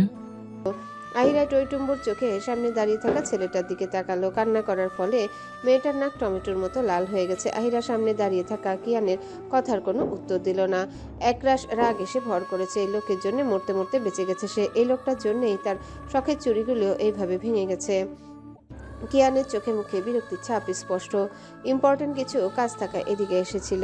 এমন ব্যাককেল মেয়ের জন্য অ্যাক্সিডেন্ট করতে করতে করেনি। রাগ এবং অহমিকা সত্ত্বেও সে মেয়েটিকে যেচে প্রশ্ন করলো, কিন্তু মেয়েটি কোনো উত্তর দিল না। কনুই থেকে হাতের কবজি পর্যন্ত হাতের রগগুলো ফুলে ফেপে উঠেছে রাগের প্রভাবে, কিন্তু এই মুহূর্তে সে রাখতে চাচ্ছে না, তাই নিজের রাগটাকে শান্ত করার চেষ্টা করে। এদিকে এতক্ষণ পরও আহিরার থেকে কোনো উত্তর না পেয়ে কিয়ানের মনের মধ্যে এক অদম্য ক্ষোভ জেগে উঠল। যেন এই মুহূর্তে সে মেয়েটার মুখে একটা থাপ্পড় দিতে পারলে শান্তি পেত। রাস্তায় হাঁটার সময় মন অন্যদিকে থাকলে এমনটাই হয়। এদিকে মোস্তফা হোসেনের সাহায্যে আহিরা কোনো মতে উঠে দাঁড়ায়। পায়েও বেশ খানিকটা ব্যথা পেয়েছে। মোস্তফা হোসেন কিয়ানের দিকে তাকিয়ে বলে, বা ধন্যবাদ। যদি সঠিক সময়ে গাড়িটা না থামাতে তাহলে বড় কিছু হয়ে যেতে পারতো। নিজের চাচার এমন কথা শুনে আহিরা নিজের ব্যথা ভুলিয়ে চাচার উদ্দেশ্যে বলে ওঠে, ওনাকে ধন্যবাদ কেন দিচ্ছ তুমি? ওনার জন্যই তো আমি ব্যথা পেয়েছি। আমার কোমরটা পুরো শেষ করে দিয়েছে এই লোক, আর তুমি ওনাকে ধন্যবাদ দিচ্ছ? দেখো, আমার চুড়িগুলোও সব ভেঙে গেছে। বলেই আবারও কান্না করতে থাকে। তার মধ্যে আবার হাত পা কোমরে ব্যথা পেয়েছে ভালোই, তাই আপাতত শরীরের ব্যথায় জর্জরিত হয়ে রইল। আহিরার কথা শুনে কিয়ান শক্ত চোখে একবার আহিরার দিকে তাকায়। ইচ্ছে করছে এই মেয়েকে থাপড়িয়ে গাল লাল করে দিতে। রাস্তার মধ্যে চোখ কপালে ঘুরবে, আবার পায়ে পা দিয়ে ঝগড়াও করবে। এদিকে মোস্তফা হোসেন আহিরার কথা শুনে আহিরার দিকে চোখ গরম করে তাকিয়ে বলে, চুপ কর তুই, সবসময় বাচ্চামো করিস কেন? রাস্তায় তো দেখে শুনে হাঁটবি। এখন যদি বড় কিছু হয়ে যেত তাহলে কি করতি? মোস্তফা হোসেনের কথা শুনে আহিরা আর কিছু বলে না। সামনে দাঁড়িয়ে থাকা গম্ভীর ছেলেটাকে পা থেকে মাথা পর্যন্ত দেখলো। পা থেকে গলা পর্যন্ত তো একদম ঠিক আছে। গায়ে কালো স্যুট পরা, ভিতরে সাদা রঙের শার্ট, গায়ের রং উজ্জ্বল ফর্সা, কালো কিচকিচ চাপদারি, খায়ভাবে গাম্ভীর্যের ছাপ। তবে আহিরা ঠিক মতো কিয়ানকে দেখতেই তার ঠোঁট দুটো আপনা আপনি ফাঁক হয়ে গেল। যে কেউ দেখলে চোখ ফিরাতে পারবে না। দেখতেও সুন্দর আর ভদ্রই লাগছে, কিন্তু এমন কেন এই ছেলে? এদিকে কিয়ান লেট হয়ে যাচ্ছে, এখান থেকে আরো এক জায়গায় যেতে হবে। ড্রাইভারের কিছু সমস্যার কারণে আজকে কিয়ানই ড্রাইভ করছে, আর তার উপর এই ঝামেলায় পড়তে হয়েছে। কিয়ান গাম্ভীর্যের সঙ্গে বলে ওঠে, আঙ্কেল, যদি কোনো টাকা লাগে বলুন, আমি দিয়ে দিচ্ছি। আমার লেট হয়ে যাচ্ছে। কিয়ানের কথা শুনে আহিরা রাগে ফেপে ওঠে। তাদেরকে কি গরিব মনে হচ্ছে নাকি? তারা কি একবারও এই লোকের কাছ থেকে টাকা চেয়েছে যে এই লোক এত টাকার গরম দেখাচ্ছে? আহিরা রেগে মেগে কিয়ানের দিকে আঙ্গুল তুলে সেটা ঝাঁকাতে ঝাঁকাতে বলতে থাকে, আপনি কাকে টাকার গরম দেখাচ্ছেন? হ্যাঁ, আমার কি আপনার কাছে টাকা চেয়েছি আমরা? এইসব টাকার গরম না অন্য কোথাও যেয়ে দেখান। আমি আহিরাকে দেখাতে আসবেন না একদম। আহিরার কথা শুনে কিয়ানের রাগে কপালের রগগুলো ফুলে ওঠে। ইচ্ছে করছে থাপড়িয়ে গাল লাল করে দিতে পারলে শান্তি পেত, কিন্তু এই মুহূর্তে তার হাতে সময় নেই, আর সে কোনো প্রকার ঝামেলা চাইছে না। তাই সে মোস্তফা হোসেনের দিকে তাকিয়ে আবারও গম্ভীর ভঙ্গিতে বলে, আঙ্কেল, কোনো হেল্প লাগলে বলুন, আমি করে দেব। কিন্তু আমার এই মুহূর্তে তাড়াতাড়ি যেতে হবে, তাই তাড়াতাড়ি বলুন। এদিকে আহিরা কিয়ানকে নিজের প্রশ্নের উত্তর না দিতে দেখে আরো রেগে যায়। এই লোক তার কথার উত্তর না দিয়ে তাকে অপমান করছে, তাই সে আবারও কিছু বলতে নিবে। তখনই পাশ থেকে মোস্তফা হোসেন আহিরাকে থামিয়ে কিয়ানের দিকে তাকিয়ে বলে, না বাবা, তার কোনো দরকার হবে না, তুমি তোমার কাজে যাও। কিয়ান একবার তীক্ষ্ণ দৃষ্টিতে আহিরাকে পর্যবেক্ষণ করে নিয়ে বড় বড় পা ফেলে গাড়িতে উঠে নিজের মতো ড্রাইভ করে চলে যায়। এদিকে আহিরা রাগী চোখে কিয়ানের যাওয়ার দিকে তাকিয়ে রয়। শুধু এই লোকটা তার এত বড় লোকসান করে দিয়ে গেল, আর তার চাচা এভাবে যেতে দিল? তার শখের চুড়িগুলো ভেঙে চুরে রাস্তায় পড়ে আছে। চোখ থেকে আবারও টপ টপ করে অশ্রুকণাগুলো পড়তে শুরু করেছে। একদিকে ব্যথা, অন্যদিকে শখের জিনিস এইভাবে ভেঙে পড়ে আছে, তাই কষ্টটা দ্বিগুণ হচ্ছে তার। আহিরাকে কাঁদতে দেখে মোস্তফা হোসেন আহিরার মাথায় হাত বুলিয়ে দিয়ে নরম কণ্ঠে বলে, কান্না করছিস কেন পাগলি? চল, আরও কিনে দেবো চুড়িদার। আগে ফার্মেসিতে চল, তারপর যাওয়ার সময় আবার নিয়ে দিব।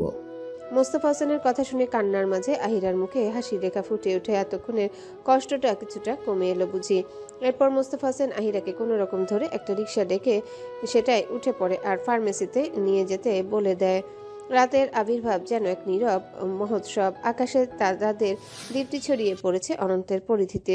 দেখে মনে হচ্ছে অন্ধকারের বুকে ঝলমলের উপর দানা ছড়িয়ে দিয়েছে স্বর্গীয় হাত। রাত বাড়ার সাথে সাথে সব কিছু ধীরে ধীরে নিস্তব্ধতায় ঘিরে যায়। লোকালয়ের চলাচল ধীরে ধীরে কমতে থাকে, আর সময়ের সাথে সাথে গোটা শহর ঘুমিয়ে পড়ে। রাত 1টার দিকে কিয়ান বাড়িতে পা রাখতে লিভিং রুমে রাহেলা চৌধুরীকে বসে থাকতে দেখতে পায়, যিনি কিনা কিয়ানের জন্য অপেক্ষা করছে। কিয়ান রাহেলা চৌধুরীকে এখনো এত রাতে বসে থাকতে দেখে এগিয়ে যায় তার মায়ের কাছে। কিয়ান রাহেলা চৌধুরীর দিকে তাকিয়ে শান্ত গলায় বলে, এত রাত অব্দি জেগে আছো কেন? বলেছি তো আমার দেরি হলে এইভাবে জেগে থাকবে না। মা হই তোর, তুই না আসলে ঠিক মতো ঘুমাতে পারি না, জানিস তো। কিন্তু এতে তোমার শরীর খারাপ করবে, তো এসব করা বন্ধ করো। আমি তো ফোন করে জানিয়ে দিয়েছি আসতে আজকে দেরি হবে। তাহলে এখানে এইভাবে বসে থাকার মানে হয় না মা। হয়েছে, আর কথা বলিস না তো। এমনিও তোর সাথে কিছু কথা আছে। শোন, সামনের মাসে তোর বিয়ে, তাই সব কিছু আর একবার দেখে শুনে নে। সময় বের করে একবার মেয়েটাকে দেখে আয়, কারণ পরে যদি তুই অন্য কথা বলিস তাহলে শুধু শুধু মেয়েটার বদনাম হবে। মা, আমি তোমাকে বলেছি এসব বিয়েতে আমি এখন নেই, কিন্তু তোমার জেদের বয়সে এই বিয়েতে রাজি হয়েছে, তাই সব ননসেন্স জিনিসের মধ্যে আমাকে টেনো না। যখন বিয়ে করতে বলবে করে নেব, ব্যাস। তোকে নিয়ে আর পারি না। আচ্ছা ঠিক আছে, দেখতে হবে না। তোকে এমনিও ওকে দেখলে পছন্দ না করে থাকতে পারবি না। চাঁদের টুকরো একদম। ওকে, এখন যাও ঘুমাও, এত রাত অব্দি আর জেগে থাকবে না। বলে কিয়ান বড় বড় পা ফেলে সিঁড়ি বেয়ে উপরে নিজের রুমে চলে যায়। বর্তমান আহিরা দিয়া রিয়াকে নিয়ে পার্কে এসেছে কিয়ারার জন্য। মেয়েটা সকাল থেকে কান্না করছে বাহিরে যাবে বলে, তাই বাধ্য হয়ে নিয়ে এসেছে। এমনিও কিয়ারাকে নিয়ে খুব কমই বের হয়, যখন স্কুলে যায় তখন কিয়ারাকে নিয়ে যায়, কারণ তখন বাসায় কেউ থাকে না, তাই কিয়ারাকেও নিজের সাথে নিয়ে যায়। এছাড়া আর কোনো উপায়ও নেই। অবশ্য এতে করে আহিরার বেশ সমস্যা পোহাতে হয় না, কারণ কিয়ারা ভদ্র বাচ্চার মতোই থাকে। তার কাজের সময়টাতে সেও বোঝে যে মাম কাজ করছে, তাই তাকে বিরক্ত করা যাবে না। কয়েক মাস পর কিয়ারা 3 বছর হবে। দেখতে দেখতে কিয়ারা বড় হয়ে যাচ্ছে। কিয়ারা যখন নতুন হয় তখন দিয়ার মা তাদের সাথেই থেকেছে 1টা বছর, কারণ কিয়ারা বাচ্চা সামলাতে পারতো না, আর না দিয়া, তাই দিয়ার মা এই সময়টাতে তাদের সাথে থেকেছে, যার কারণে সমস্যা হয়নি। কিয়ার সিজার হওয়ার কারণে আহিরার পেটের ঘা শুকাতে সময় লেগেছে। আহিরার এমন অবস্থা হয়েছিল যে সে মারা যাবে, তবে আল্লাহর রহমতে শেষমেশ ধীরে ধীরে সুস্থ হয়ে উঠেছে। কিয়ারা পেটে থাকা অবস্থায় আহিরার মানসিক আর শারীরিক অবস্থা অনেক খারাপ ছিল, যার কারণে এতটা অসুস্থ হয়ে পড়েছিল আহিরা। দিয়া কিয়ারাকে নিয়ে পার্কের দোলনায় বসে বসে দোল খাচ্ছে, আর আহিরা ফোনে সেই স্মৃতিগুলো এক এক করে ফোনের মাঝে বন্দি করছে। আশেপাশে অনেক বাচ্চারাই তাদের বাবা মায়ের সঙ্গে এসেছে।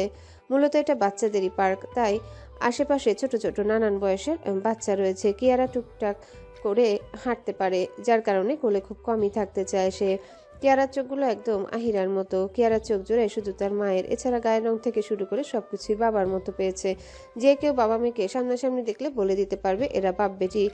অবিকল কিয়ানের মতো দেখতে হওয়ায় আহিরার আরও কষ্ট হয়। বারবার কিয়ানের মুখশ্রী চোখের সামনে ভেসে ওঠে, মনে হয় কিয়ান তার সাথেই আছে, একদম তার সামনে। আহিরা যতই চায় কিয়ানকে ভুলে সুখে থাকতে, কিন্তু কিয়ারার প্রতিটা পদক্ষেপ তাকে পদে পদে কিয়ানের কথা স্মরণ করিয়ে দেয়।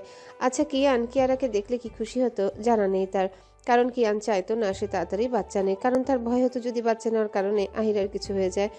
বাচ্চা হওয়ার সময় যে কষ্ট হয় সেই কষ্টটা সে আহিরাকে সইতে দিতে চাইতো না, তাই বলতো, তুমি এখনো ছোট, তাই এখন আমার কোনো প্রিন্সেস চাই না। কিন্তু কিয়ানেরও খুব শখ ছিল তাদের প্রথম সন্তান যাতে মেয়েই হয়, কিন্তু আজকে তাদের মেয়ে হয়েছে। কিন্তু তার কাছে কিয়ান নেই, নিয়তি এমনটা তার সাথে না করলেই পারত। ভাবতে ভাবতে আহিরার চোখ জোড়া ঝাপসা হয়ে উঠল অশ্রু জমার কারণে। এদিকে দোলনা খাওয়া শেষ হতে কিয়ারা ছোট ছোট পায়ে আহিরার কাছে সে পা জড়িয়ে ধরে আর কোলে ওঠার বায়না ধরে, তাই আহিরা দেরি না করে মেয়েকে কোলে তুলে নেয়। কিয়ারা চোখে মুখে হাসির রেখা ফুটে আছে। কিয়ারাকে এত খুশি দেখে আহিরা না চাইতে হেসে দেয়। এই কিয়ারার মুখের দিকে তাকিয়ে সে পুরো জীবনটা কাটিয়ে দিতে পারবে। কিয়ারা আহিরার গাল দুটো হাত দিয়ে আধো আধো গলায় বলে, মাম্মা অনেক মজা। এবার বাড়ি চলো, অনেক খেলেছো। কিয়ারা হাসি মুখে মাথা নাড়িয়ে সায় জানায়। এদিকে দিয়া এসে কিয়ারাকে নিজের গালের দিকে ইশারা দিয়ে চুমু দিতে বলে। সেটা দেখে কিয়ারা তার মাথা এগিয়ে দিয়ে পরপর দিয়ার গালে চুমু বসিয়ে দেয়, সাথে আহিরার গালেও চুমু দিয়ে দেয়।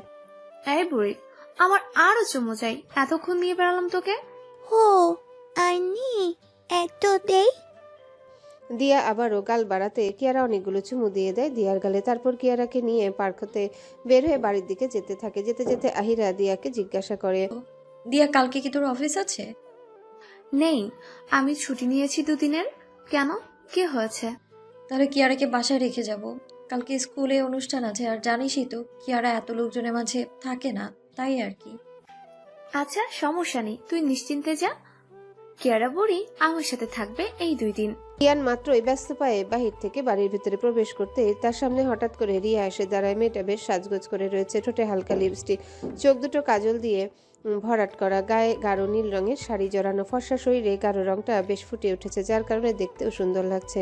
রিয়ার হঠাৎ এভাবে পথ আটকে ধরাটা কিয়ানের মোটেও পছন্দ হলো না। তাও নিজেকে শান্ত রেখে গাম্ভীর্য বজায় রেখে পা কেটে যেতে চাইলে রিয়া নরম কণ্ঠে বলে, কিয়ান, খাবার খেয়ে যাও। আজকে নিজে আমি রান্না করেছি সব তোমার পছন্দের খাবার। রিয়ার কথা শুনে কিয়ান গম্ভীর ভঙ্গিতে রিয়ার দিকে তাকিয়ে ঠান্ডা স্বরে বলে, আমি বাইরে থেকে খেয়ে এসেছি, তাই এখন খাবো না। কিয়ানের কথা শুনে রিয়ার মনটা খারাপ হয়ে গেল। সে কত কষ্ট করে এতগুলো রান্না করলো, আর কিয়ান সেটা খাবে না। তার চেয়ে বড় কথা, এত সুন্দর করে শেষে যাচ্ছে শুধুমাত্র কিয়ানের জন্য। কিন্তু কিয়ান ঠিকমতো তার দিকে তাকাচ্ছেও না। কিন্তু রিয়া নিজের মন খারাপ একদিকে রেখে আবারও বলে, তুমি একটু খাও, আমি অনেক কষ্ট করে রান্না করেছি। আমি তোমাকে কষ্ট করে রান্না করতে বলিনি, আর আমি একবারের কথা দুবার বলতে পছন্দ করি না। নেক্সট টাইম আমার পথ আটকে দাঁড়াবে না। হ্যালো বন্ধুরা, পরবর্তী পার্ট খুব তাড়াতাড়ি আসবে, তো সবাই অপেক্ষায় থাকো। আর চ্যানেলটি যারা এখনো সাবস্ক্রাইব করোনি তারা পরবর্তী পার্ট দেখার জন্য চ্যানেলটি সাবস্ক্রাইব করে রেখো। ধন্যবাদ সবাইকে, আমাদের সাথেই থেকো।